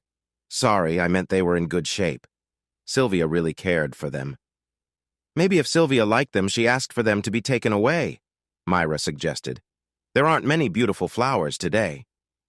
"That's probably why only half of them are gone, George," Douglas added, noticing Myra's doubt. "George, the androids must have been at your—" Sierra started, but then stopped. "Cottage. And they probably fixed anything that needed attention there, too," Shays finished for her. I had gotten used to this way of talking with the two girls, but it still confused Douglas sometimes, even though he often looked puzzled as he switched glances between Sierra and Shays. Doug never said anything. He understood, and I knew he did, so he chose to stay quiet instead of asking questions. As the girls predicted, the cottage had been updated. Everything looked similar, but also brand new. The carpets, curtains, wallpaper, and furniture all looked as they were, but maybe even better than before. To our surprise, Sylvia and Rose's belongings had been taken from both cottages, replaced by modern outfits similar to what Sylvia and Rose would wear for the three new arrivals. Interestingly, this included wetsuits. I wondered what Sylvia and Rose would do with their wetsuits in the city. A few years later, I found out. What Sierra, Shays, and Myra would do with their wetsuits was unclear at that time. However, I must say that helping them get into the suits later was enjoyable. I had fun assisting Sierra and Shays, and I figured Doug felt the same way about helping Myra. Doug was a bit more careful when talking about Myra than he had been in his chats with Rose, but the two women were very different in personality. I won't go into all the confusion that happened when the girls found themselves dropped into what must have seemed like a very basic society, but they all handled it very well. They quickly learned to cook, although Doug and I became vegetarians soon after. This wasn't because the girls had trouble cooking meat. It was more that we could see they found eating meat upsetting. We first needed to think about how to introduce the girls to our neighbors. This turned out to be confusing for everyone in the village. From the locals' view, one day Doug and I were living with Rose and Sylvia, and then suddenly Myra, Sierra, and Chez appeared. We were also telling everyone that Rose and Sylvia had left us. We tried not to talk about our new friends much. That didn't work. Within a few days, the police came to our door asking questions. Someone in the village didn't believe us, which wasn't too surprising. That same morning, a courier brought a package that surprised Doug and me. Inside was a note from Adanya and official papers for all three girls. These included birth certificates, passports, and complete medical and educational records. All looked to be legal. I realized that the note contradicted what Simul had told me. Simul had said the time travel device would be taken apart. However, Adana's note explained that they had improved the system and sent people back to a time before now. They had updated many official records. It seemed that those who went back did not travel through time as we had. Instead, they must have appeared in the record offices they chose, where they would then make the necessary changes. This surprising event would be better understood later, but I will explain that soon. The girls had documents showing they belonged to our time, which kept the police from asking too many hard questions about them. Still, some officers were quite curious about Rose and Sylvia's disappearance. In the following months, the police kept coming back to ask us questions. We actually got to know them pretty well, but I will get back to that later.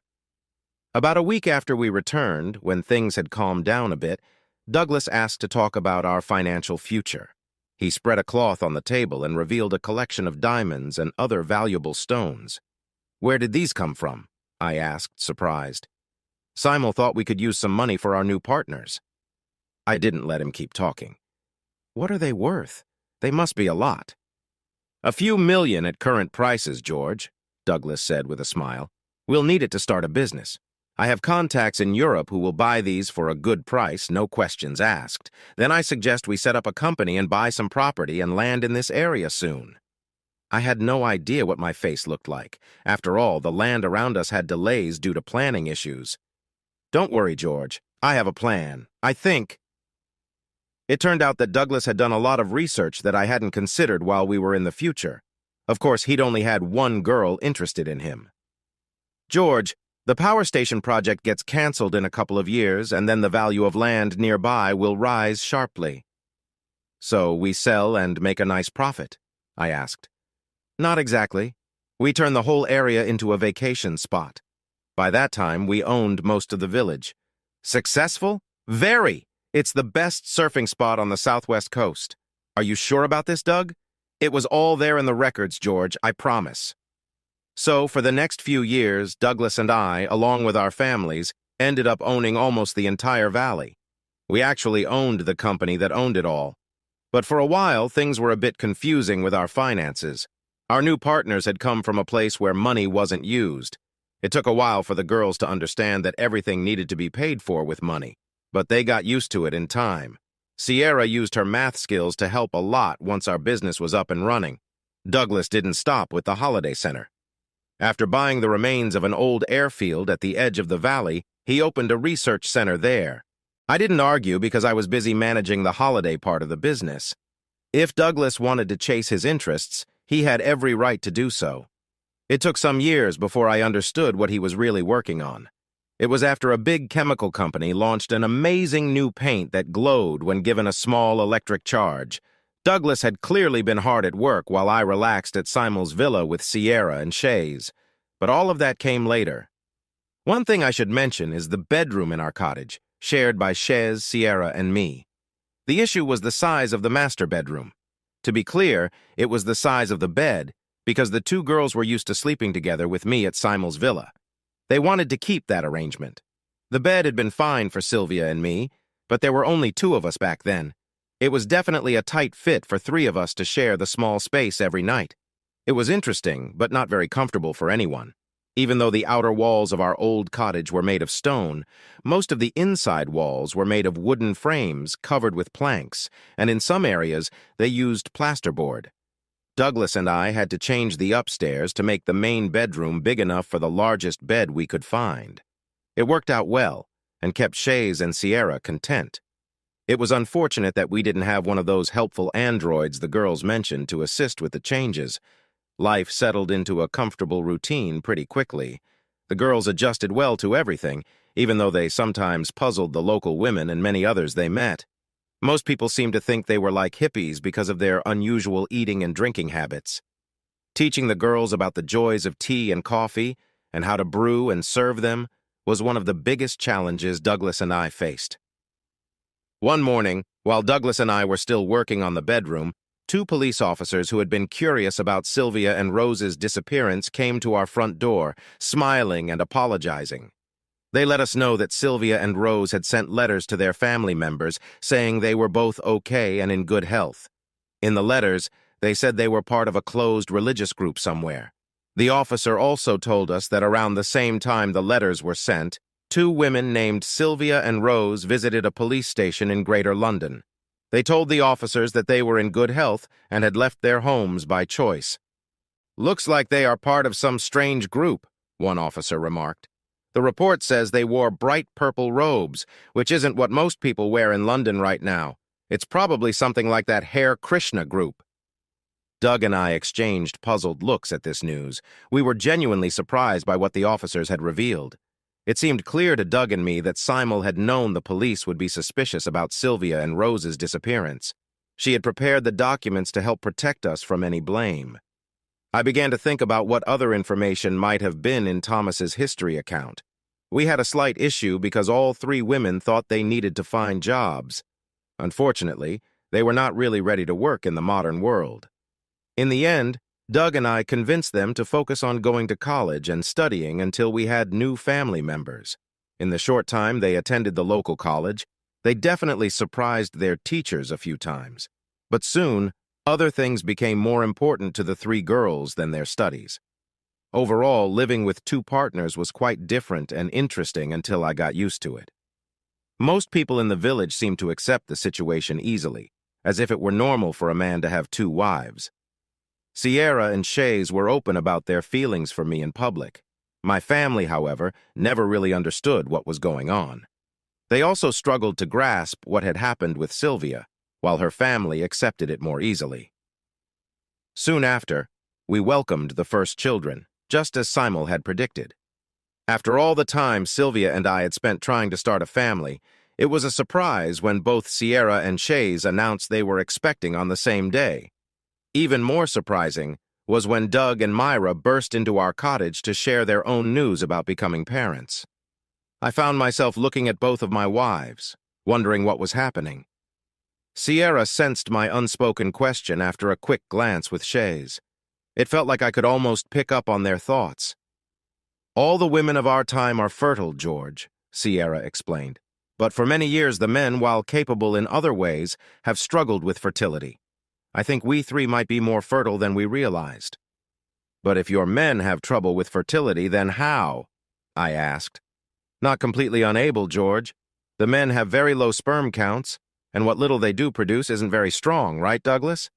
For some reason, Doug looked slightly embarrassed, but nodded in agreement with Sierra. So, despite the challenges, men in our time have been largely infertile. Years ago, during a difficult period, the birth rate dropped sharply, prompting urgent action. By that time, scientists had made significant progress. They not only used special methods to help animals breed back then, but they also raised them in labs until they were fully grown. Most animals couldn't survive outside their safe environments during that period. "I think you called it factory farming the other day, George," Sierra said. "I was actually thinking about the chicken farm in the valley." "Not livestock," I replied, recalling what Douglas had said about an old airfield in that area. Sadly, the scientists had to try harder because the animals didn't reproduce well on their own. Eventually, they started cloning any animal they needed, growing them in labs. Sierra became quiet, so Shays continued. "When the number of human births dropped very low, the scientists used that same technology to keep or raise the population. But many of the babies born from these procedures often had problems and did not grow well, with many not surviving. Later, it was believed that eating contaminated meat might have caused the drop in the birth rate, So the scientists shifted to using cloning technology they had developed for animals. "George, none of our women has given birth for hundreds of years," she explained. "So you are all clones?" I blurted out, not meaning to. "No, George, not exactly. Our reproduction scientists mix genes from several people to create a healthy embryo. That embryo is then developed into a child in special centers. This was the only way for the human race to continue." "Oh my, but can you have babies?" "Yes, our doctors believe that we should be able to carry a child to term without any problems. However, in our time, no one has gone through it or even knows what to expect. Sylvia and Rose will be the first two women to have babies in many years." "Are you saying they will be having—" "Oh no, George, they were both already expecting. Didn't you know?" "No, I didn't, and I don't think Douglas did either." "That's strange. I thought everyone knew. It's mentioned clearly in Thomas's notes. Sylvia and Rose have the first two naturally conceived babies in a long time. They will show the women of our time how it is done." Then Professor Pemberton comes to help with the issues our men have with low sperm counts. It needed to happen this way because women today are a bit reluctant about having babies. "But you three?" I asked. "George, we are in the 20th century. Women have babies here every day. The doctors in your time are well respected when it comes to pregnancy in our time. We have no worries about that, and we trust you and Douglas completely." I glanced at Doug, and he looked back at me. I won't try to describe Douglas's expression. He smiled and said, "And the girls were always blaming us." They misunderstood then, didn't they? I wonder why they didn't know they were going to be mothers, I thought out loud. "Perfect timing, I would guess." Douglas grinned at me. "By whom?" I asked. "Everyone. Remember when I said you couldn't go back and change history?" "Yes." "Well, I was wrong. What if someone at some point travels back in time and finds that Sylvia and Rose are expecting or about to give birth around the same time?" I don't know how they thought of this, but then they go back even further, to a couple of days after both women were expecting. The night of the Drury's barbecue party, I imagine. It was quite a night, and Rose and I could hear you and Sylvia from our home. A few nights later, they took us to their own time. You got it. The girls didn't know they were going to have babies when they started spending time with Adana's people. As for us, I like to think that it just happened.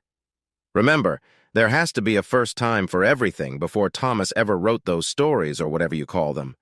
Yeah, but that's the part I just can't understand. In their time, this all happened, so they must have known what they were doing. It is all very confusing. I really wish I could have seen those stories. Did I feel frustrated that I didn't know Sylvia was going to have a baby? Yes, I did. But I wasn't upset with Shays or Sierra. It was Simel and her friends who knew the whole truth. Shays and Sierra were a bit unaware in this situation. They just assumed that Douglas and I knew about our wives expecting babies. I think Myra did too. You have to understand that with everything going on, neither Douglas nor I wanted to talk about our wives with anyone, especially when we met the girls. In time, I did forgive Simel for her part in keeping me from what should have been my first child, but I will get to that later. It's important for the reader to know that Douglas and I didn't blame our new partners for the situation. Anyway, back then, I was busy comforting both Sierra and Shays about their pregnancies. They said they were confident, but they were really feeling a lot of worry as they prepared for their new lives ahead. I often noticed their worries by the way they talked to each other. Sierra was the first to have a baby, and she named her daughter Ottilie, which surprised me. It wasn't the kind of modern name I expected her to pick, but the other girls and even Douglas accepted it without a word. Later, I found out that there was a deeper meaning behind the name. Sierra, Shez, and Myra might not have known they were the ones meant to travel back in time with Douglas and me, but they were familiar with Thomas's stories. For some reason, it seemed I was the only one in my family who hadn't read them. Douglas always claimed he hadn't seen a copy, yet he often impressed me with details from those stories.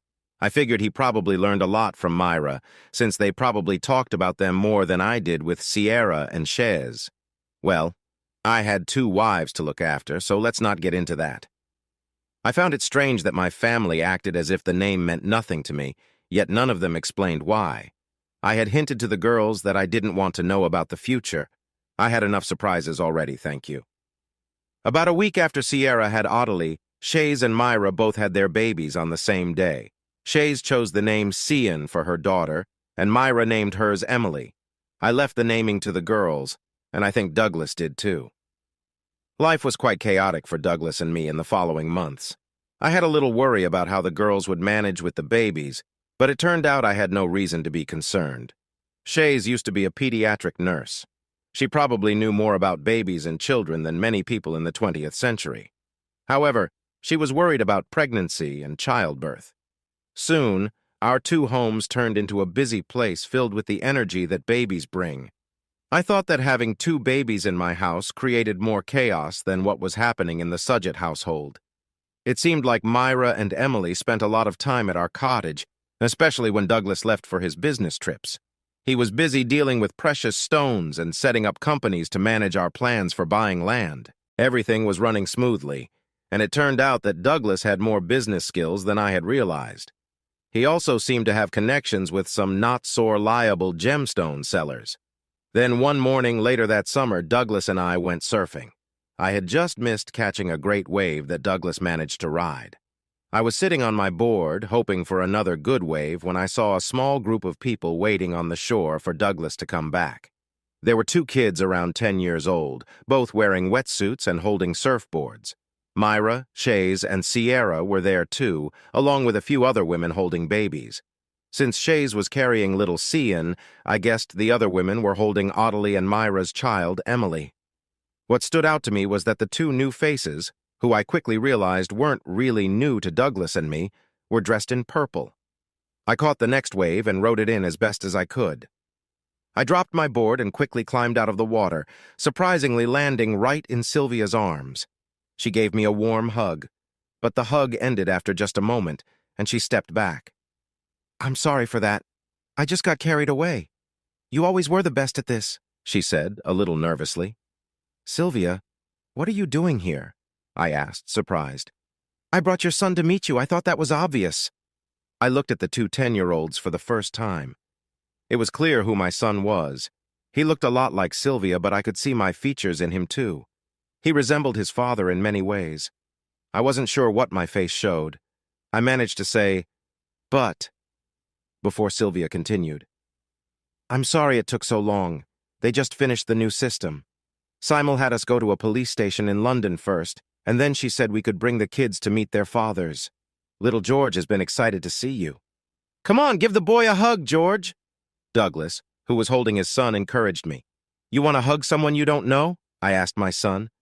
"Of course, Father," he replied, sounding a bit old-fashioned. I wrapped him in my arms and gave him a big hug.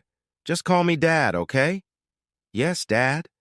"That's better, but try to sound a bit more relaxed about it. I hope your mother has told you I like things casual." "Come on, George. The boy is probably feeling a bit overwhelmed. Who wouldn't if they just found out about their dad?" Douglas added. "Come on, boys. Let's see what you can do with those boards." Then Douglas and his son ran off into the water.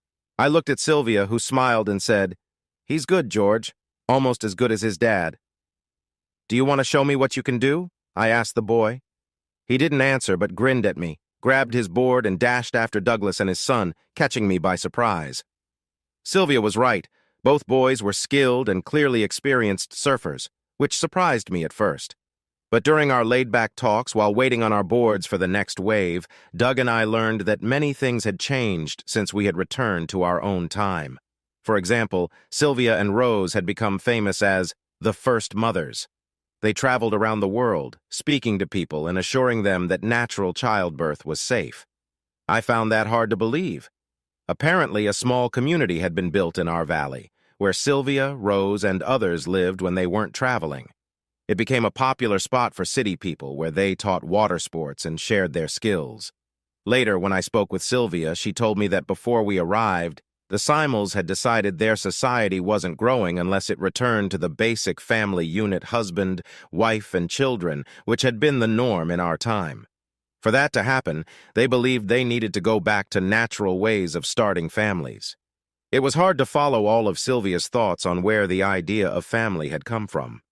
One has to wonder if it was something the Simels created themselves, or if they took it from Thomas's writings. It was the old question of what came first, the chicken or the egg. I was about to ask about the problems men in the future faced with having children when Sylvia said, Jean soon found a way to help with the issue. It did take some unusual methods. Unusual? I asked, realizing she was talking about Professor Pemberton. A little change with the DNA of the men, as I understand it, George. It had to do with proteins, too. Honestly, I couldn't fully grasp it. Jean's mother is an expert in the field, or she will be soon, and Jean has continued her mother's work. I think Jean is going to visit her grandfather soon. Oops, I probably shouldn't have said that. We took the kids to see you and Douglas as soon as we could. We thought it was only fair. Anyway, there are expectant mothers all over the world now. It's a bit early to tell, but they appear to be starting families. But George, I need to ask, did you and Douglas know that Rose and I were expecting before you came back? Sylvia, do you really think I would want to leave my child behind in the future, or that Doug or I would have been okay with what happened? No, I'm sorry, I knew you wouldn't. Rose and I were quite upset with Simel for a while. She learned from Thomas's records. But it makes sense that she didn't tell you. She had to make sure history went as it was meant to. But you have to understand, Rose and I thought it was some strange dream until... There's no use worrying about things we can't change, Sylvia.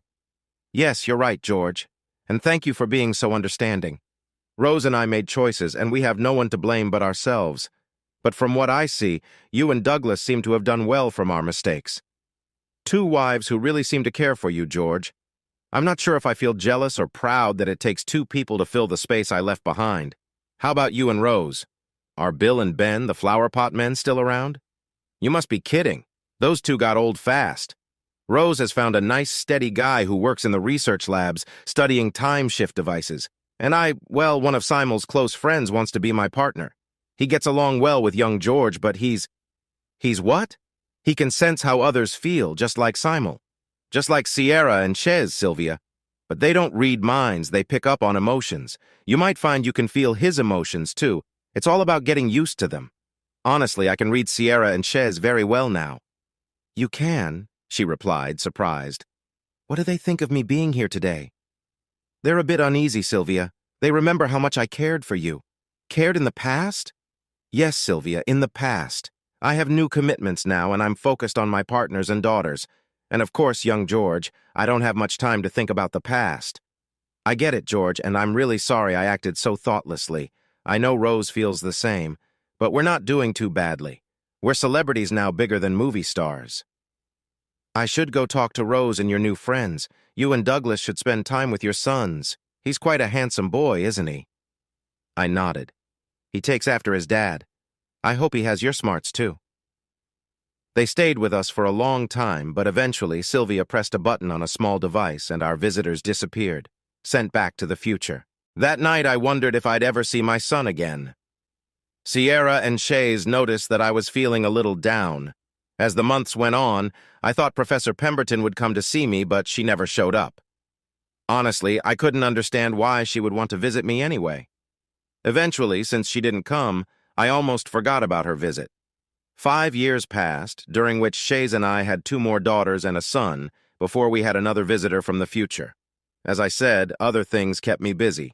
Both Sierra and Chez became pregnant again sooner than I expected. At the same time, Douglas focused on starting our business. We began buying land and property, which confused those around us. Most people thought we were making a mistake, believing the land would not be worth anything. No one thought the politicians would quickly decide about the power plant plans. The people against the project were strong and managed to stop all efforts to move forward. Even the big power companies, which were expected to support such a project, seemed uninterested. They could make more money with natural gas plants, which were easier to build. I really believe that the investors in London didn't care much about where the gas would come from when current supplies ran low. So Doug and I waited patiently for the politicians to decide, which we thought would be to cancel the project. As the years passed, life became normal as it could be with so many young kids around. It was around the time of Ottilie's 2nd birthday that our neighbors, the Drurys from across the lane, brought their youngest daughter back from Canada. Joan Drury had gone there with her then-boyfriend right after Rose and I had bought our cottage. When she came back, she was a young widow with 2 kids. Her husband from Canada had sadly died in a car accident.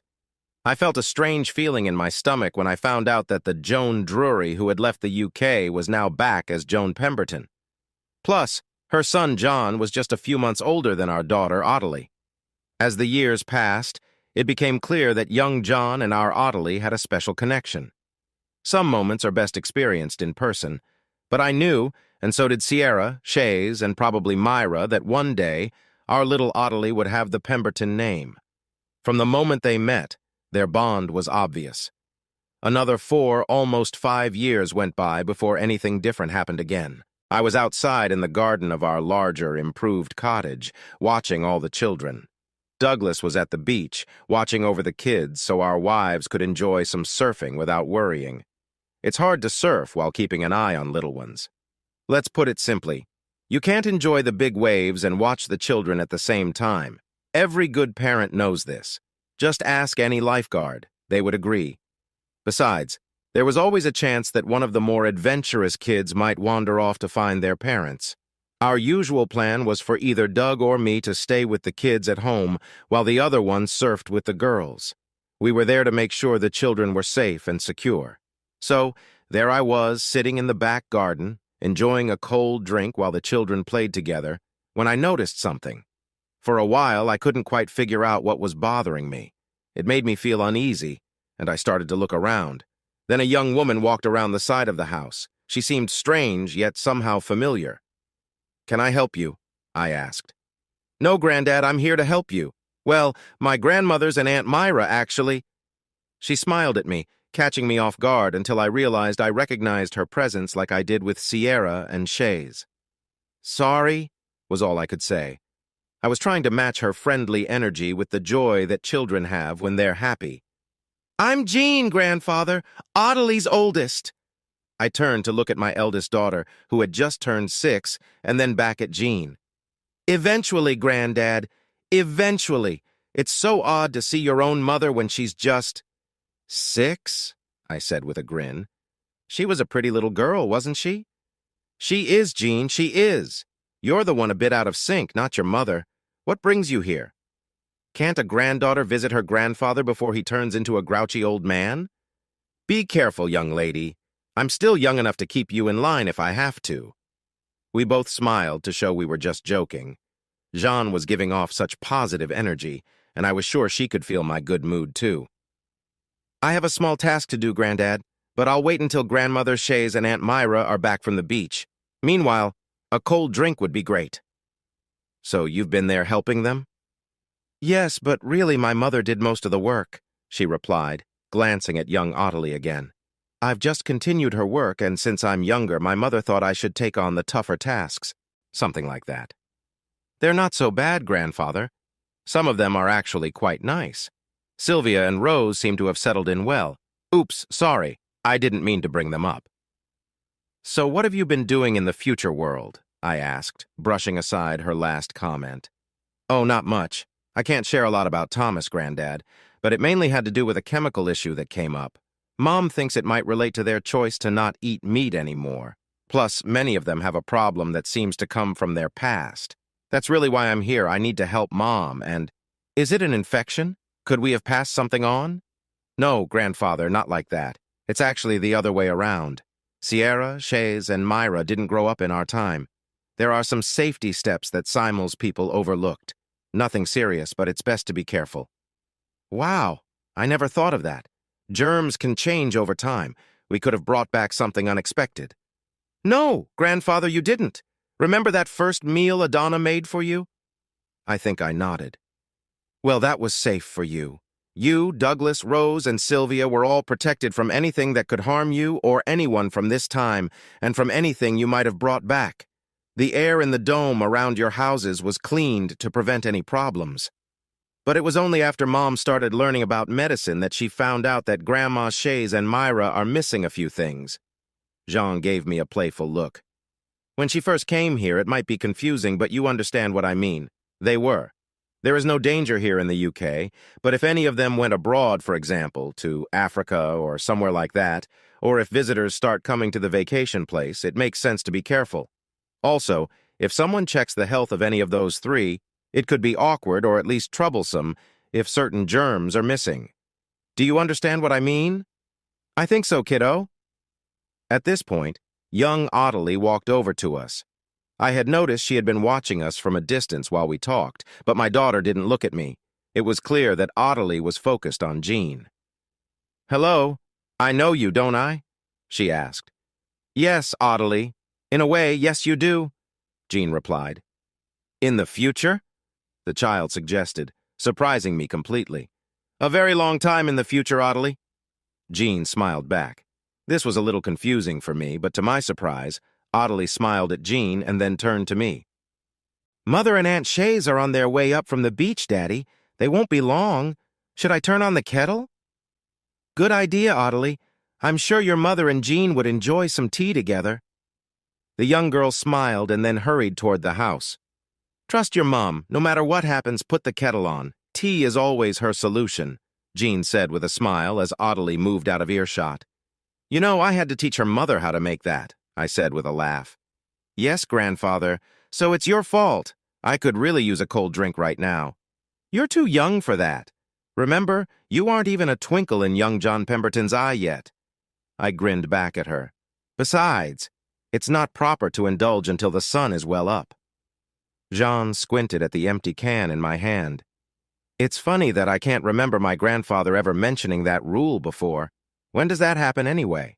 "That stuff Simon calls wine is—" "You don't need to tell me, young lady. I've been through it, remember? Anyway, when I say it is, how long do you plan to stay here?" "As long as it takes. I have this little device. Just press this button and I should be back in the lab in the city. At least that's what Adana says. Why do you ask? Are you trying to send me away already?" "No, dear. I thought if you're staying a while, maybe we could have a little get-together later. You might even get to meet your father. He's out shopping with his family today." "Okay, Granddad, that sounds nice." "Jean, you should skip the granddad part. Some folks might guess what's going on. People are already confused enough here." "So what should I call you?" "I don't know. George Works or Uncle George if you prefer. That should keep things unclear enough since no one around here knows my family except for my 2 wives, of course. And that's enough." "I remember Uncle George. You were famous by the time I was in school. The other kids couldn't understand having 2 grandmothers. Well, 3, actually. Oh, you know what I mean. I think Mom had some fun with that, too, when she was in school." "That makes sense. Oh, here come your grandmothers now." Sierra and Shays appeared from the side of the house. No words were needed. Jean jumped up from her seat and rushed to Sierra, who wrapped her in a warm hug. Then Jean and Shays embraced each other. Meanwhile, Ottilie returned through the back door of the cottage. I noticed a knowing look on her young face, one that seemed to show understanding beyond her years. To this day, I have no idea how, but at that moment I was sure that Ottilie knew exactly who Jean was or who Jean would become one day. The little girl seemed to smile at the grown woman that I knew she would one day bring into the world. However, Ottilie didn't say anything to confirm our thoughts. Sierra and Shays felt the same way I did. They believed Ottilie understood who John was meant to be. This time-traveling situation makes everything so confusing. That evening, we had a gathering in the back garden. The Sudjetts and the Drurys were there. Many times I noticed Jean looking at the 2 children who would one day be her parents. I watched as Ottilie took John Pemberton over to introduce him to Jean. I have often wondered just how strong Ottilie's abilities really are. Over time, I began to think that Ottilie's skills were much more powerful than Chase's or Myra's, even stronger than her mother's. By then, my own senses had sharpened, and I could often tell when Ottilie was near and what kind of mood she was in, even before I sensed anyone else. I could feel Ottilie's presence from a much greater distance. I know for sure that Sierra and Ottilie could connect mentally from far away. I wonder if Ottilie can read other people's thoughts. Though she didn't say anything, I sensed her before she walked around the building. Maybe my granddaughter Jean inherited her mother's abilities. This makes me curious about what passed between Ottilie and her future child when the 6-year-old came over to us in the garden that day. There are many questions that I may never fully answer. I've come to accept that. Between my wives and me, we have never talked about our mental connection well. Not out loud, anyway. I'm not sure why, but it just hasn't happened. I have to say that we have tried to see how far apart we can be and still feel each other's presence. It was a mental connection, like asking, "George, are you still there?" But we didn't use real words, which is hard to explain. Anyway, I was telling you about the gathering we had for Jean, right? As I mentioned, Jean spent a lot of the evening looking at Ottilie, who looked back at her. They shared many smiles, even when Jean was talking with Douglas and Myra, which seemed to go on for a while. Jean also spent a lot of time chatting with little Emily, her sort of adoptive Aunt Emily. I noticed how much time she spent with the Sudgettes and little Emily. At the time, I didn't think about how much Jean, Douglas, and Myra had to talk about. I figured they were discussing the future. Doug has always been more into science than I am. I wondered if Douglas was hoping to learn from another scientist, especially since Jean is a professor. Around midnight, when everyone had gone home and the kids were tucked in bed, Jean decided it was time to go. She hugged her grandmothers and then turned to give me a hug. "Thanks for everything, Granddad," she said. "What did I do, kiddo?" "Oh, you haven't done it yet well, not for me. I haven't even been born yet, have I? But you keep everyone focused on their studies and make sure we can all do well. It's too bad we didn't get to spend time together today. You always seem to be there when we need you." "I'm sure it was for my own enjoyment, Jean." "I think so too, Granddad, but thank you anyway." She smiled and hugged me before saying, "See you later." Then she just disappeared without a sound.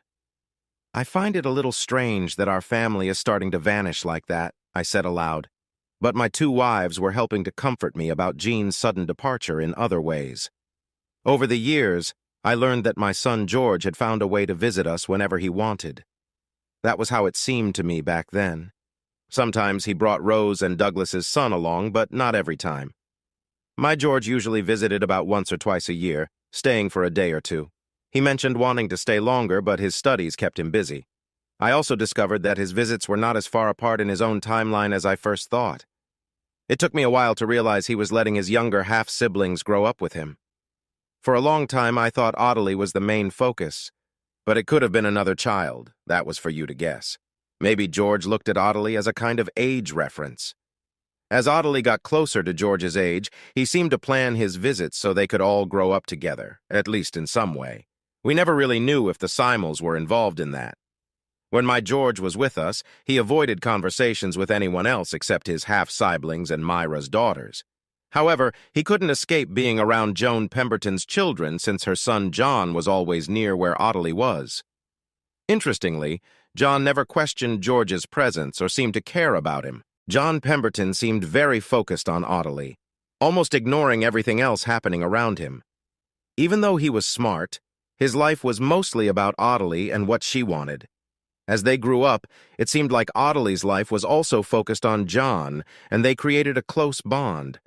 I noticed that when George came to visit, he spent a lot of time with his half-sister Cian and their younger siblings. Ottilie and John were often busy with other things. It took me some time to see that when George was around, Doug and Myra's daughters, especially Emily, were usually nearby too. George seemed to really enjoy the time he spent with Cian, as they often went surfing together. Emily, on the other hand, seemed more focused on how she looked, especially around George. She never cared much for surfing like the rest of us, and once she started thinking about relationships, I realized what she was trying to do. Eventually, I figured out that George spent about 1/3 of his time with us, another third with Emily, and the last third with Cian. I was always curious about their deep conversations. Cian seemed to have a special bond with him, recognizing that I was interested in their friendship, and she would smile back at me. Cian was the most thoughtful of my children and seemed fascinated by what the future held, especially my experiences there. She loved hearing my stories about my adventures, no matter how many times I told them. Often, Cian would ask me to share a story again, always eager to hear it. Back when the kids were very young, we soon learned that in a family like ours, where everyone either had the gift or had learned to sense it, there was no real point in hiding the truth about Douglas and my travels to the future. Their mothers were indeed different from other mothers in their school. I don't understand why none of my children or Douglas's ever shared with others what made our family different. I think even Ottilie didn't tell John Pemberton, which surprised me since he never seemed curious about it. I prefer not to think about it too much. Soon, my son George's visits became so regular that I hardly noticed them. It was strange when he would walk in after being away for 6 months, say, "Hi, Dad," and head straight to the fridge, acting like no time had passed. Sometimes I would barely get a goodbye before he left again. Cian would always let me know when he was going. Maybe George counted on her for that. When George was 18, he asked if he could take Emily with him for a short visit. I was shocked and told him to ask Doug and Myra instead. I was also curious about what the Simels thought about it. "She is okay with it, Dad, as long as you don't mind," George said. "Then it's up to the Sudgetts, not me," I replied. Well, George and Emily asked Doug and Myra, and they seemed to agree. But then, things got a bit out of hand. If Emily was going, her younger sister wondered why she couldn't go too. Audley and her other 2 siblings wanted to join as well. Oddly, Cian was clear from the start that she didn't want to go, but her younger siblings were very eager. Even more surprising was that George seemed prepared for their requests and told me quietly that all 5 children had permission to spend some time in the city with Sylvia and Rose. He even had the means to take them with him. I looked the boy in the eye and asked him, "You tell me, George, do they leave and then all decide to come back? It seems that Simel wasn't honest with me. Thomas's stories must have predicted this visit." "They do, Father, but Simel didn't really lie to you. Technically, your other children are not from this time. They are from our time. However, you will be happy to know that they all return, even Emily, although I would prefer if she stayed with me. Simel said I will have to ask her again later. Then she should be able to tell you whether—" "I'm not allowed to know my own future according to Thomas's predictions, Father. I wonder when I will find out who this Thomas is." "Father, I'm surprised you think Thomas is a man. Isn't he?" "Well, I've never thought he was, and neither has Mother. It makes sense if you look at it from a different angle. I never thought your mother was." "Smart, Father? Well, you are mistaken there. She can be a bit slow sometimes, I admit. But Mother told me a long time ago that she believed Thomas was a woman." "She does?" "Oh, yes. Mother is sure about that. But she believes that. Well, you need to see the bigger picture, living as you do in the present. Women here aren't treated as they once were. Well, not everywhere. But as Mother says, how many important texts can you think of that were written by women? And whether you see it or not, that's what Thomas's writings have become in our time. A sort of prediction of the future. Well, there's the book of Ruth in the Bible, if I remember correctly." "Yes, so Mother told me. But what happened to all the other important writings by women? They were ignored by the male-dominated church as soon as it was formed. They were mentioned in old texts, but they were not added to the Christian Bible used today. No, Thomas knew that a world in conflict would likely be controlled by men, so she thought it would be best to use a male name on those papers." "Does your mother have any idea who this Thomas will be?" "Mom doesn't know because she has never met her, but I have my guesses. And what do you think, George?" "Ah, Dad, that would give it away. I'm sure that when she grows up, you'll figure it out yourself." George: "Okay, Dad. But I won't say who I think she might be. I will say that Thomas, whoever she is, has never traveled to the future. Simel has many questions not answered in Thomas's chronicles. If Thomas had been there, those questions would likely have been covered. Does that make sense?" "Yes, quite a bit, George." "Okay, Dad. Which of your children has not shown any interest in visiting the future?" "I was thinking about young Cian."